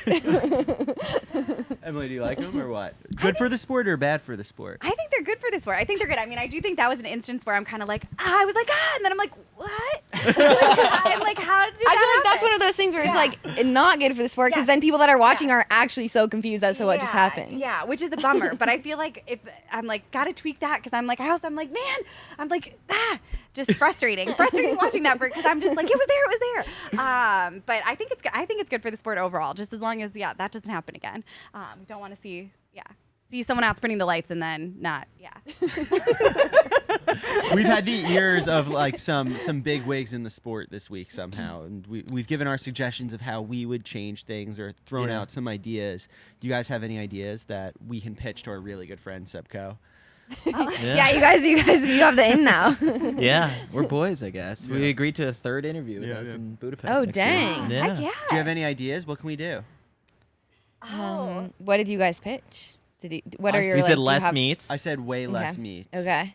Like, it's just chaos. Yeah. You never know who's going to race who, when. Yeah. There's no head-to-head. Yeah. I think Yeah. the 10K is still hot. Like, I think it's still a good event that, like, the Diamond League should bring it back. Yeah. I don't know if it was ever the Diamond League. Did you see his conversation with Michael Johnson about the 10K? I tweeted the video. Yes. I saw that, and I saw that response, and I was just like, I was looking at other people respond, but I was like, just so saddened. I was like, what the? He's like, well, it was exciting for the last whatever. And I was like, what? I was like, the 10K, the tactics. I'm like, 10K is so exciting. I feel like for me, I still love the 10K. Watching that race, I was like, it was wild and just so good. I think what would be good for the sport too, personally, is like, I feel like they had the Ks, what was it, kilometers per hour they were putting on, which was cool, like 22 point whatever. So I'm like, I feel like that's a good stat. Granted, I'm like, I'm used to miles per hour. So I'm like, oh no, Max and I were like, what is this speed? And I was like, oh yeah, it's because everyone else uses Ks. I got to get on that. But I just think having splits would be helpful. I'm like seeing the splits and seeing like, I don't know, the moves that are being made or what people, because I feel like that's something that I think would be so simple, but to have like for our 5K, for example, when it's like we're running like an 82 second and then all of a sudden it's a 68 where people are like, oh, well, that's why it like is now an accordion and it's like strung out and people are like, because everyone's like, wait, I don't understand. Like it looks, I don't know, interesting to me, but to get people to more see, make it more relatable maybe. More graphics. Yeah, more graphics. Yeah. Yeah, I feel like we've talked about this, but like more, it needs to be more tangible, like what the pace is or what that means. I think especially for the longer distances, because I think sometimes people are like, what, like if you're not really like paying that close attention, it's like no one knows what like a 70-second lap means or like. Yeah, that's true. Yeah. What does that mean? Yes. Yeah. But. Which. Have Chris running along. Yeah. It's like, This is where Chris would be. yeah, that's an 80-second lap. That's a 90-second lap. It's getting ugly. So yesterday during the race, kind of talking about that concept of pace, like when the Ethiopians and the Kenyans and Sifan Hassan like took off, like how violent of a move is that, and like, or was it just like a slow squeeze? It felt violent. Why you gotta do me like that? Even after like 2 laps in, it's like we're running, like I don't really know how to explain, but it's like even in like at USA's, it went from like maybe we were running like 80s to like it was pretty aggressive, like 70 something and then like 60 something. But like I don't know if it just feels so much more violent in these races. Like I think it's because like someone just like surges and then it's just like this whole like mass of people and then you're like, what just happened? Like, and I was saying, I like remember even partway through the race, like, cause it was like kind of windy too, but it was like, there are people like, not even everyone's on the rail. Like, so you look up and you're just like, what is, it just like feels chaotic. And then, and then I feel like there's not a subtle squeeze. It's just like a sprint, and then sometimes there's like a slight back off, but then you're like sprinting and then you're like running into the person in front of you, and there's no rhythm to the running. Do you train for that sort of thing somehow, or is it just like if you're really fit, you're really fit? I feel like Jerry has been having us do more of that, like especially I would say in the last like couple weeks, just trying to do stuff on like shorter rest. He had us do like one workout of like 300s where we were jumping like all over the place with the paces, which was like a really painful way to run. He was like start in 53 and then run like a 49 and then run like a 51 and then a 47, and it's like it feels really horrible, but like I think that sort of thing is like the only thing you can do to like attempt to prepare for that. So as former training partners, I kind of want to get each of your opinions. What's the most impressive thing you've seen the other person do in practice? Oh, that's a good question. Oh, that's tough. Well, so we trained together. I think it's probably from COVID. Yeah, from COVID. But it's a bummer. I honestly feel like we didn't overlap that much because I feel like I was kind of down and out when Elise joined for like that first year, and then we trained together with COVID. But then, just honestly didn't overlap that much after that. I had a couple stress fractures and was kind of on the sidelines. So I'm trying to think. Maybe this one actually. I'm thinking of Elise coming back. Was this 2021 in the winter, and maybe this is just impressive to me because she came up to altitude, had something flare up, so had to take a little bit of time off. Like Elise is someone who I'm so impressed by continuously, but she takes a week off, and I feel like you can jump back in. And we were doing this like mile 12, 8-4 mile workout, and I feel like I had a rough fall, didn't have much training, but felt like I was building back. And Elise unfortunately had to take like a little step back when she got up to altitude, and we were supposed to do a mile in like I don't know, maybe 4:48 or something. And Elise, who like has kind of taken a step back, like had to take a little bit of time off. She's like, I'll lead this first mile. And like, which number one too, I'm like, the person who's going to offer to lead the mile is the person who hasn't had the consistent training. And she runs like a 4:43 or something. And then I was like, well, I think this is my workout. I think I did it all. Like, I think I'm done. Good day.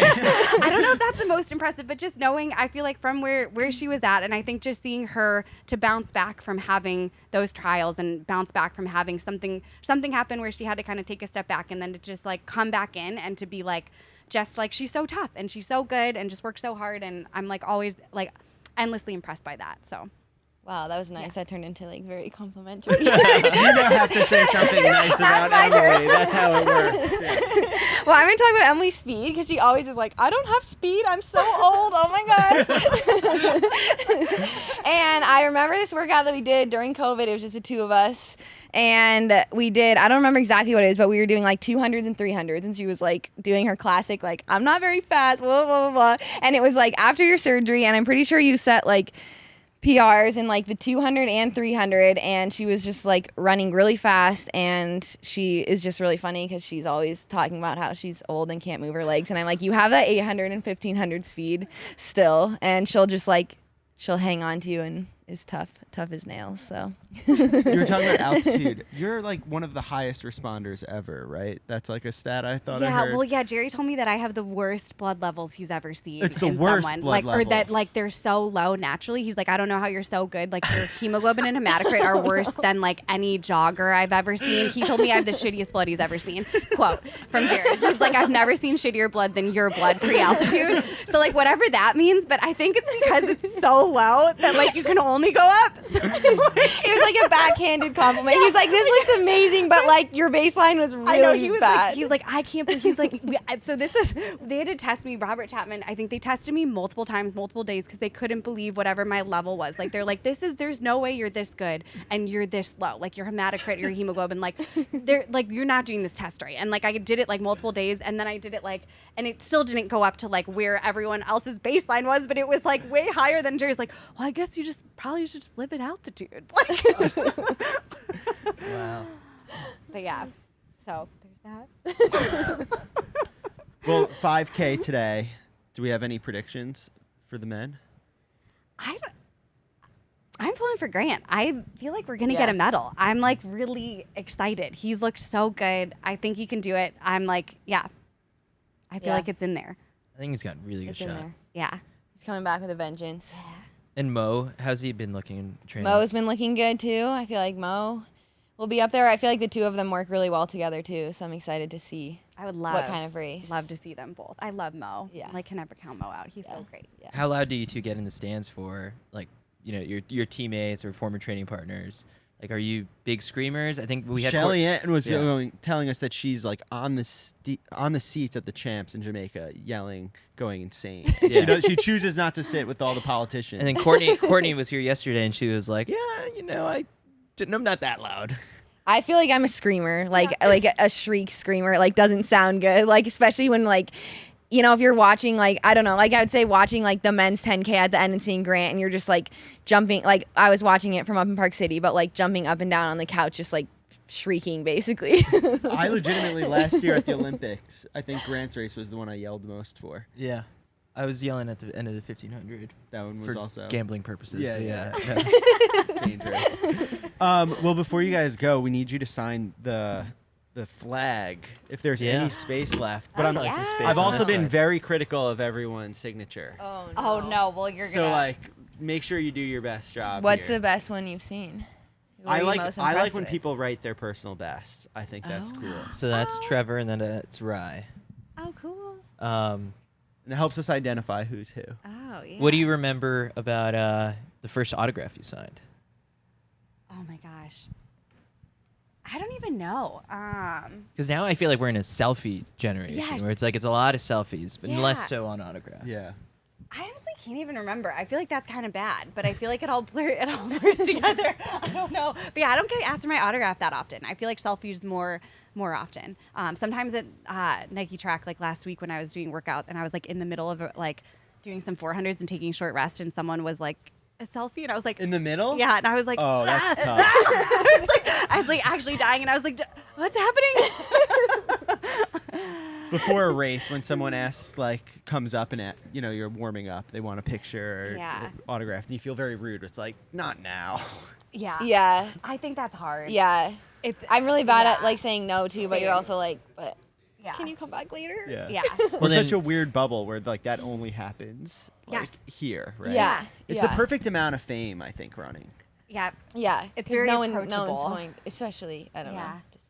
Yeah, I know, and we're not that. Yeah, we're not that cool. I also think I'm like that person who gets stopped to ask directions all the time. I feel like I just have a face where I like am like smiling and like accidentally making eye contact with people. Yeah, you're like, oh, are they gonna comment on my running? And they're like, Yeah. Can you point me in the direction of the store? Where bib pickup is. All right, Elise and Emily, thank you so much for joining us. This has been a blast. We'll have you sign the flag, and then we'll take a couple pictures with Johnny before we get our next guest who just walked in the door. Oh, cool. Sweet. Nice. And we'll Thank bring you, Jasmine guys. and Caitlin on as well with us. Very cool. All right, we'll get a you, quick guys. photo. Quick signatures.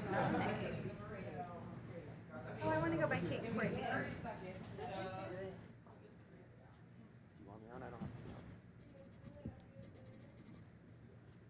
What PR should I put my 800? Put the 200 for that workout.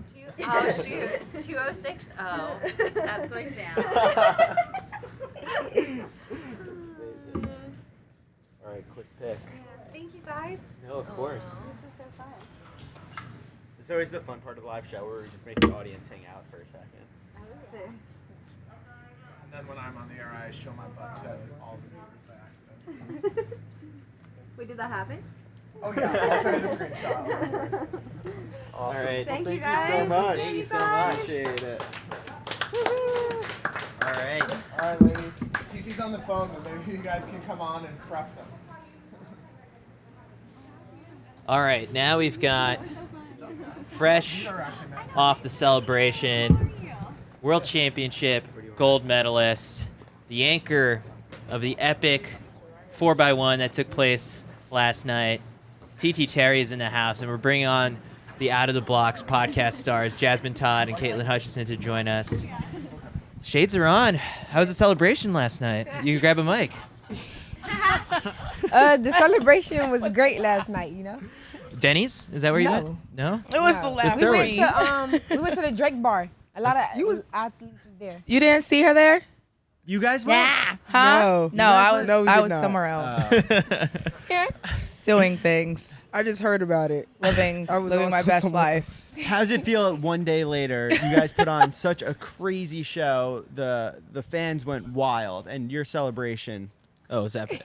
You know, it feels amazing. I don't think it fully hit me yet that we won the 4x1 and what we did.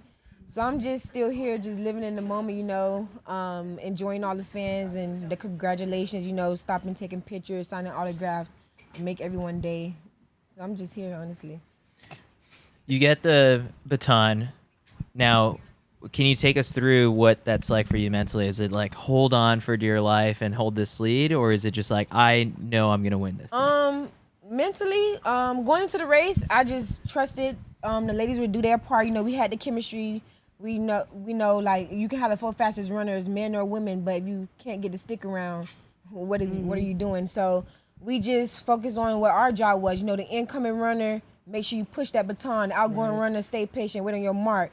So once the gun went off, I don't really watch the race. I don't watch the beginning of the race. I try to just get in my zone, you know. But then I saw Jenna, and I'm like, she's next to Shelly. But get ready. You know, so my biggest thing was stay patient and make sure you wait on her to hit the mark, because I don't know if you all notice it, but people who have a technical eye, you know, I kind of get a rolling start. So I just want to make sure I don't roll out too early, because that can be detrimental, you know, to our relay. So it just a matter of just staying patient, staying poised. Once I got the baton, I knew a 10-7 wasn't going to catch a 10-7. You know, I may have not ran 10-7 legal yet, but I got 10-7 in me, you know, and I knew once I got the baton, I wasn't going to get ran down, you know, but I knew they were coming.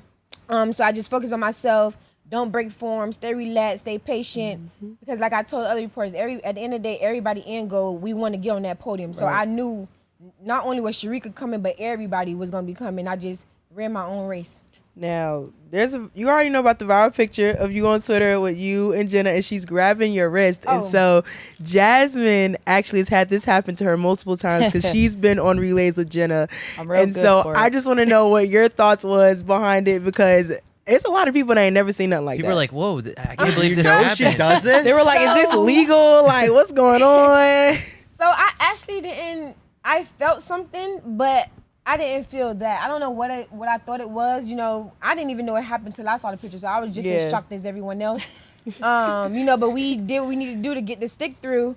With Jenna, we had great practices, you know, so I wasn't too worried of going out the zone or anything like that. So seeing the picture, I was like, oh snap, she really did that. But we never practiced it in relay camp. We never did it. So it was a surprise to me. And I was like, oh, okay, but if it works, keep it going. Yeah, she's real good for that. She's got a lot of practice because, Lord knows our 4x1 at Oregon. She had she got practice with that with me. So, I never saw it before. This 4x1 was more rookies, and then we've got the vet Jenna. Mm-hmm.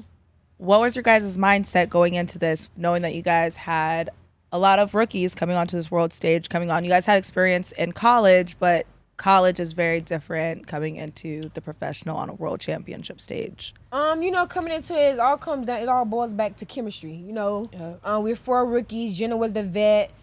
We did what we needed to do at relay camp. We practiced with each other, did multiple run-throughs. We did a little stuff out here. When the 100 runners were competing, the 200 runners were practicing. When the 100 was over, the 100 runners were practicing. So I feel like we did enough to develop that chemistry with each other. And it also comes down to trusting that each runner is going to do their leg and they're going to do their part and just taking it on from there. Can you talk about what relay camp is like? Because there's a lot of people on track Twitter that be speculating, like, oh, they don't be practicing, they don't be doing that and third. But you talking about y'all been there. And so I just want to know what the vibes are like. Like, what's going on? I mean, you know, at relay camp, you know, they bring in whoever's on the relay, whoever's in the relay pool. Everyone just come together for a couple of days. We was like the 5th to the 9th. And then they map out like a little schedule, you know. At this time, we're going to practice the relay. I need y'all to be ready at this specific time. You know, all us come from different places. We all have different warm-ups, you know. So we just get that standard time of when are we going to be, like, when do you want us to be ready to pass the sticks off and stuff. So we get ready by that time. And it's just a matter of just doing the same stuff over like the course of days. And then, of course, going back to the drawing board, looking if you hit the tape, if you need to open it up, if we need to bring it in. Now, how do you get that chemistry together, though? Like, do y'all be cracking jokes? I want to know what the practice vibes are like. Where we like at practice? I mean, we was like, I don't even really know. It just clicked. Honestly. Yeah. Like, we didn't have to do too much. Like, on the women's side, you know, we did like a couple of shades, and we was getting it right then and there. You think we worked together before, and we were just kind of like cleaning up or touching up. But other than that, we was getting it from the moment we first started, you know, but we made like little changes, little nicks here and there, you know, because we weren't familiar with each other, and then trying to see who fit on what leg best. Yeah. And it just went from there. I just feel like it clicked from relay camp. We talked to Trevor and Rye here, and they were talking about how they, you know, had a friendship that blossomed just being a part of this Team USA experience, where they got to share each other's stories and got to know each other better. And now they shared the same podium. For you, has that been a part of your experience here at the World Championships, being a part of Team USA and, like, you know, being surrounded by all these athletes that you don't really see on a day-to-day basis, you know, because you have your own training group? Definitely, but you know, I have some people from my training group here, but I would say mine started at USA Trials with Melissa Jefferson. You know, we got close from trial, you know, we made the team together. You know, she came off an NCAA finish that most people didn't expect her to come out and win trials after coming off an 8th place finish at NCAA, you know. So at relay count, we stuck together. We were sweet mates, and we just kept it going from here, you know. She's not a part of our group. But once we got here, I told her, we're not going to act different towards you. You can still hang out with us. You know, you can still be with us. At the end of the day, we're competitors on the track. But once we're off the track, we have that friendship bond. And I feel like that's one of the main persons that I definitely bonded with over the course of this World Championships. I want to ask a question about the relays. So you guys had a leg change. The only leg that changed was the second leg. Did you guys know that going into the final that you guys would be making that adjustment? Or was that kind of a last-minute decision? We knew it was a possibility, because I'm sure you all probably saw Leah post. She got COVID, so she was unable to attend relay camp. You know, so at relay camp we practiced that order that we ran in the final, but we ran a Leah in the prelim, and it was great. You know, Yeah. But we didn't know that we were going to change until the day of finals. Okay. You know. But other than that, we knew it was a possibility, but we also thought it would just be kept the same. Yeah. And that Aaliyah would run because we ran good in the final. But at the end of the day, you know, the relay coach make the decision, and that's what we didn't find out. Like, till the day of, like, while warming up or so, maybe. I'm not sure. How did you guys stay mentally focused with that last minute preparation? I think we stayed mentally focused because, like I said, we practiced it already, so it's not like she was just a filler. Yeah. We first and second practice with her, and she practiced second and third with Jenna. So it didn't really too much bother me because I'm on last leg, so it didn't really affect me. So I'm not sure how like the other runners may have dealt with it mentally, but me personally, I just knew it was a possibility of a change, and you just gotta trust whatever we put out on the track. Was there any other orders that you guys like played with while you guys were at relay camp? Any other orders? I mean, you know, we have a relay pool, so it's multiple girls, multiple ladies, I shall say. So we did like I won't say A and a B, but we had two groups running against each other, you know, different people running different legs for if they had to sub in for other people. So we did a little switching up here and there at relay camp just in case if there was different possibilities or if someone was to go down and someone else had to fill in. So You guys did something amazing. You guys came and you won this gold on home turf here on U.S. soil. What is that feeling like? I can't even really describe. You know, it was amazing. The crowd was electrifying. Even before we started, when they were just doing the intros and the crowd went crazy when they said USA. And I just knew once I got the baton on last leg, they were going to be even louder. And that I just had to focus on myself. Like, I heard the crowd, and I was like, okay, but you got to keep going. You got to keep going. And even after we was finished, they would even, like before, during, after, they did not miss a beat. Man, so look, me and Jasmine was chilling in the stands, and we watching this happen. We like, oh snap, TT done got this baton. She gotta rail this thing home, bro. Sharika was on you. I'm not gonna lie, I was scared for you, but I was like, nah. I said girls was gonna win. They gonna do it.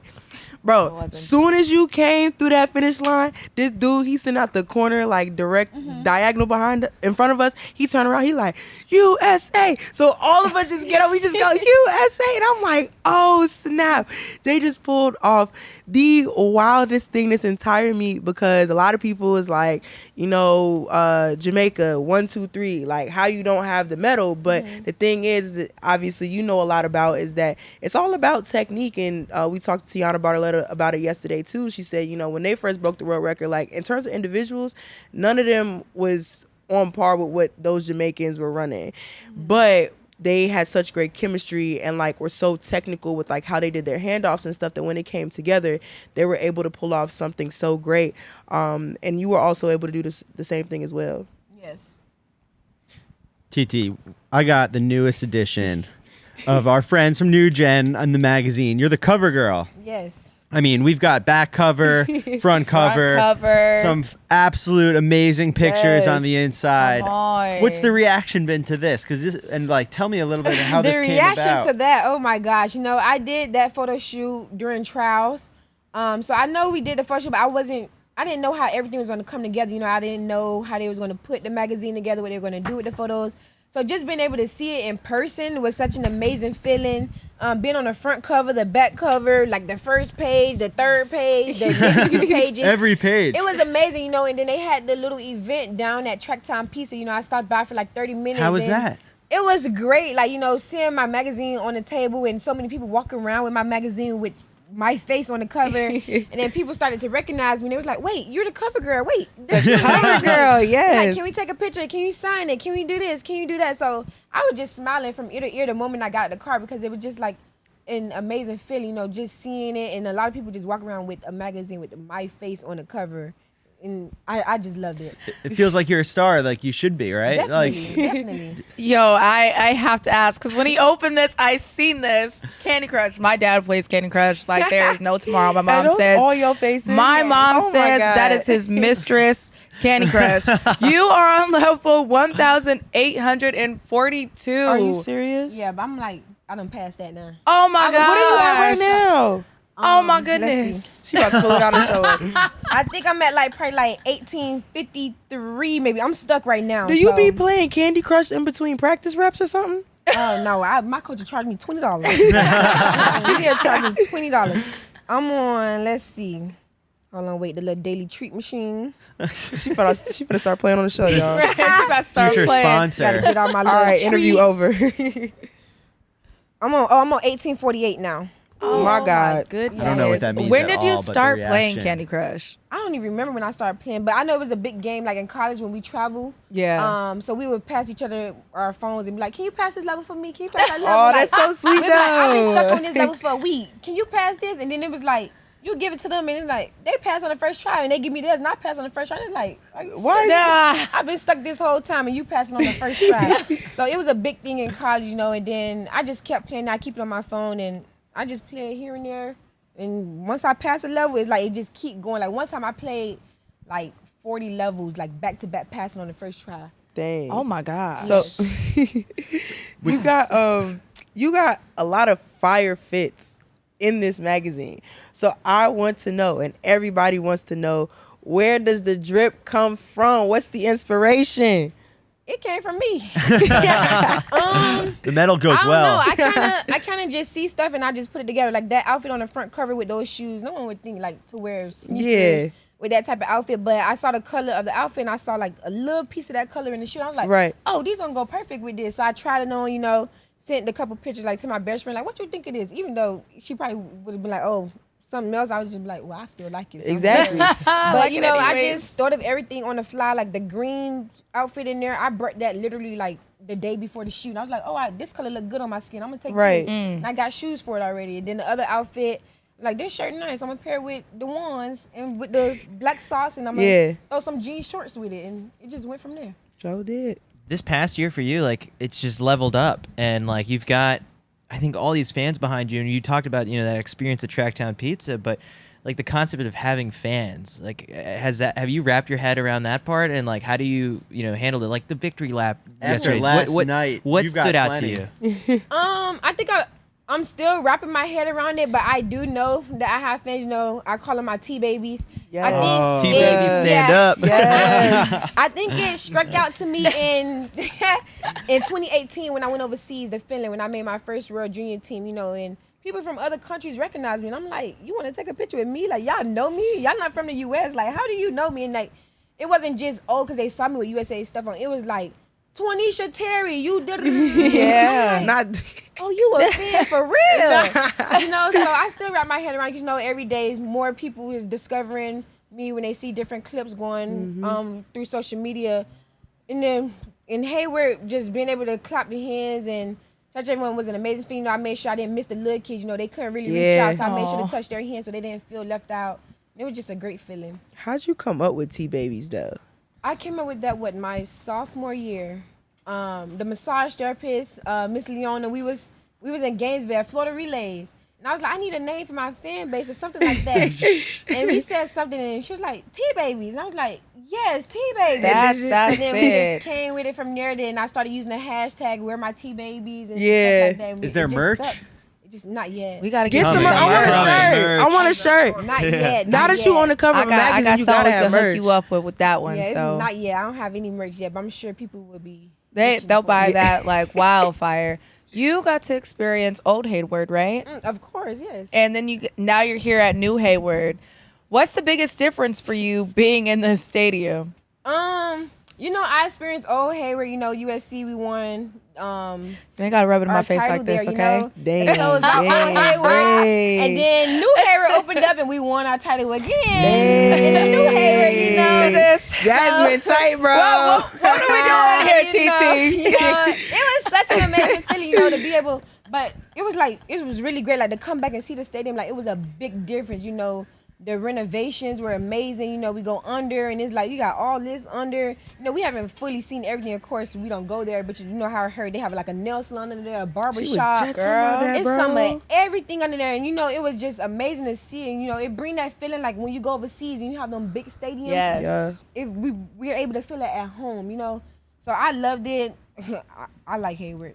Did you think at the start of this year that you'd be sitting here with a gold medal around your neck? Like, has this been a whirlwind of a year? Everything you hoped for? Yes, my first professional year, and I feel like I did a lot. I accomplished a lot. I may have not did what I wanted to do individually, but we still have the season. We still going. I knew I would make it to Ruhr. I knew I would make it on the Ruhr team. I told myself I want a medal individually, but of course we didn't do that. But I was leaving here with something. So, okay. So I got the gold medal. She from around the way. So we got the gold medal in the 4x1, and I came in confident. I write sticky notes, and one of them said "Shock the Ruhr." I was hoping to do that in the 100, but we wasn't able to. I wasn't able to do it, but I still believe we're gonna shock the Ruhr, and we end up doing it in the 4x1, and that's what happened. Well, we talked about Sharika closing on you. I just looked at your Twitter bio. It says "Fear nothing" in all caps when I'm on the track. When did you add that in there? That might have been since high school. I might have had that since high school. My bio basically been the same. I probably just updated throwing SC and Nike in there, but that's been the hashtag, the tagline, or whatever you want to call it, in the bio for the longest. How'd you find that? Like, was it just... I just came up with it, yeah. Nice. You got inspirational quotes left and right. Yeah, I'm telling you, this merch is going to be real important, man. I got to ask, because you talked about how you've had a phenomenal year. Your year didn't just start in the middle. We saw you at Mount Sac. I don't know if anybody else was at Mount Sac and watched that race, but you came out blazing. Was it at that moment that you kind of had the picture of what kind of season you were going to end up having?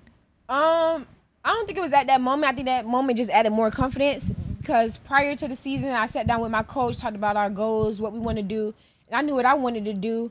So Mount Sac was basically just getting the ball rolling and getting the season started. I saw what I was able to do there, and I knew I was capable of doing more. I ran 10.7 there. Ran 10.7 at trials, but unfortunately the wind have not been on my side.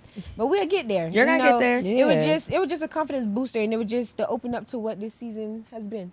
Yeah, and so I think something that like a lot of people talk about with the women's sprints in particular on the USA side is that a lot of y'all are super young. So, even though y'all weren't able to, complete the sweep or put someone on the podium, you guys still have a lot of potential. So I want to know what your goals and like hopes are for the future, not just for yourself, but the other women that you see running next to you.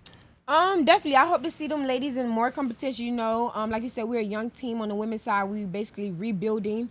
Getting experience, getting the hang of different things, but yeah, I hope to see the rest of them on more teams to come, more diamond leagues.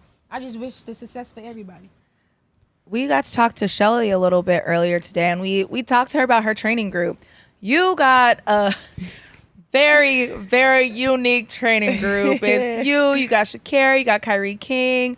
I get to see some of like the video clips. You guys have a great time, but what is your guys' training environment like? Our training environment is very fun.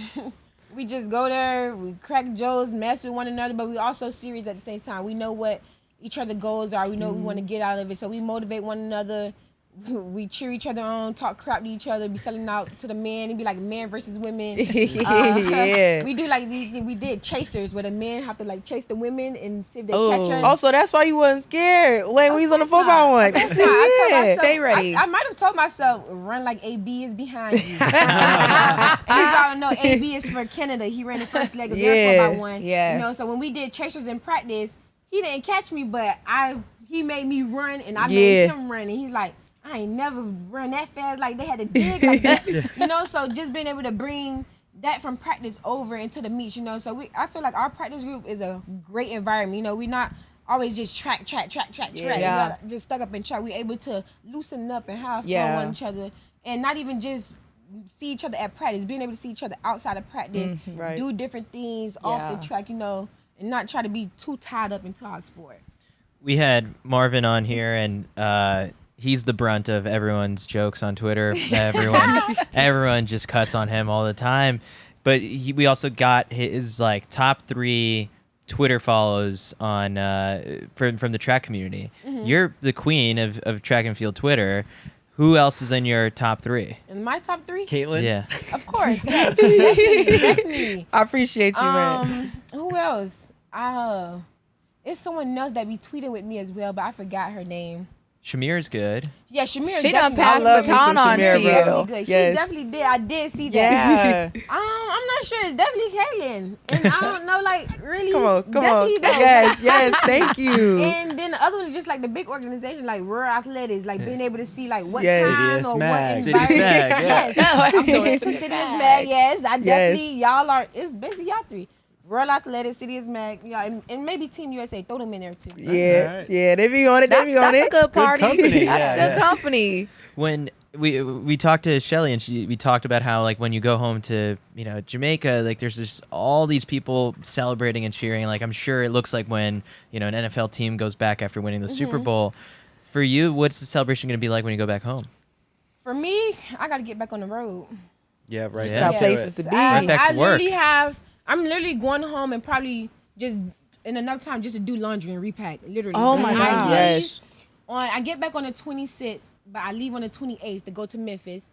Then from Memphis, I have Poland. And then from Poland, I have Budapest. And then it just keep going from there. But after season, it's definitely going to be a celebration. I don't know what my dad is going to plan, but he's good for planning the end of the year celebrations and surprising me. I don't know what it's going to be, but it's going to be big. I'm hearing a lot of good things about this race in Memphis. What's going down there? Memphis, I think that might be the last ATL meet. Yeah. Okay. The Paul Doyle meets. He put on different series throughout the year, and I think that's the last one. So that it'd be he's you. having. Do you know anyone else who's in field? I know I'm going. The girls from my group, Kyra, Tiana, Javian, Kyrie will be there. I'm not sure who else all will be there, but I know it's going to be a good meet. That's gonna be a show. Yes. Yeah, absolutely. All right. Well, TT, we appreciate you. You have to sign our flag. Wait, before she goes, okay. can I ask her a question? Yes. Yeah, Because go. I feel Come like on. you're going to come with a great answer for this. Come All on. right. So I've been asking a lot of people, if you were in a TV show and you had a theme song, what would your theme song be? It depends on what type of TV show I'm in, though. It's your show. It's It's my your own show. show? It's your own It's show. about you. It's your show. You are the star of the show. Kind of like a track meet. My own show. My own show and the song. My thing. I like Rich Homie Quan, so I'm gonna play walk through. Okay, I'll be okay, yeah. Yeah, that is actually perfect. That's a perfect song for you. Who would play you in the TV show? Who would play me? Yeah. Anybody in the world. It don't even got to be an Anybody actor.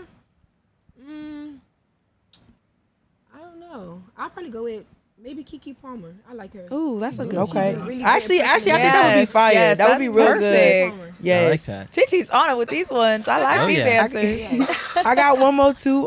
This is to Jasmine's idea that she pitched.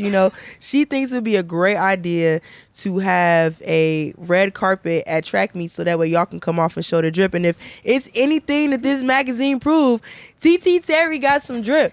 So what outfit would you wear if you had a red carpet for you pulled up at a track meet? Red carpet. I pull up at a track meet. I'll probably come out with some designer. Gotta have a duffel bag. Yup. Might have a little go yard on my hip. Oh, shoot. Okay. You never know, but it's gonna be something designer Okay, as it should be. with some shades on, with the Period. Dreamathon, not the Nike shade, but the Dreamathon shades. Period. Right. This idea's gone over so well. It's, Yeah. I Every told you athlete guys. likes That would be amazing. This though. would Like, be I feel great. like athletes would love that. Like, cause we sit in the NBA. Why can't we do it on track? Like, we would love it. Yeah, I'm like, honestly, you pull up to a track, your outfit. We got locker rooms everywhere. Change your clothes, Yeah. get ready, and One or two get going. questions. Yeah, before that the would be nice. pre-race That would be interview. amazing. That definitely would. I love it. We're I'm doing down it. with it. We got to All make it right. happen here at pre next year then. Yeah. Have Yeah. to. September. No That's pressure on. again, Hayward Magic. Yeah, yeah. No pressure. No pressure. Wink.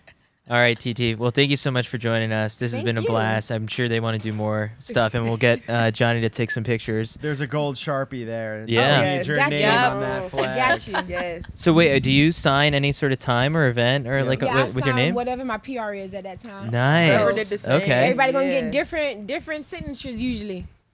I love that. There it is. All right, I think that does it for CITIUS MAG live at the World Athletics Championships. It's been 10 days of nonstop action. We've had the great pleasure of sitting down with some amazing guests. So what we're gonna do after this is we're gonna break out every single one of these conversations and interviews into podcast form. So if you missed a previous episode, you'll be able to catch it on the CITIUS MAG podcast feed. Be sure to like and subscribe to the YouTube channel and check out all the interviews we've got coming from the Mix Zone. I can't believe it's over. Season finale of this show. This was a crazy idea that you had because we obviously already do the podcast every night. We're in the mix zone. We're writing, we're tweeting, we're Instagramming, and the fact that we decided to throw on additional 3 hours of work every single day was bold, but I think it was the right idea, Chris. Yeah, and many thanks to Mac Fleet behind the scenes on Shout out to producing Mac. all of it. So like, subscribe. We're gonna try to do way more stuff like this in the future because the reception's been so positive. So a lot of cords and mics to pack for Budapest, but we're down for it. Oh my gosh. Thanks everyone for tuning in. We'll see you guys next time, whenever that is. Bye, y'all. Yeah, Right. We'll see y'all tonight. We got something like that.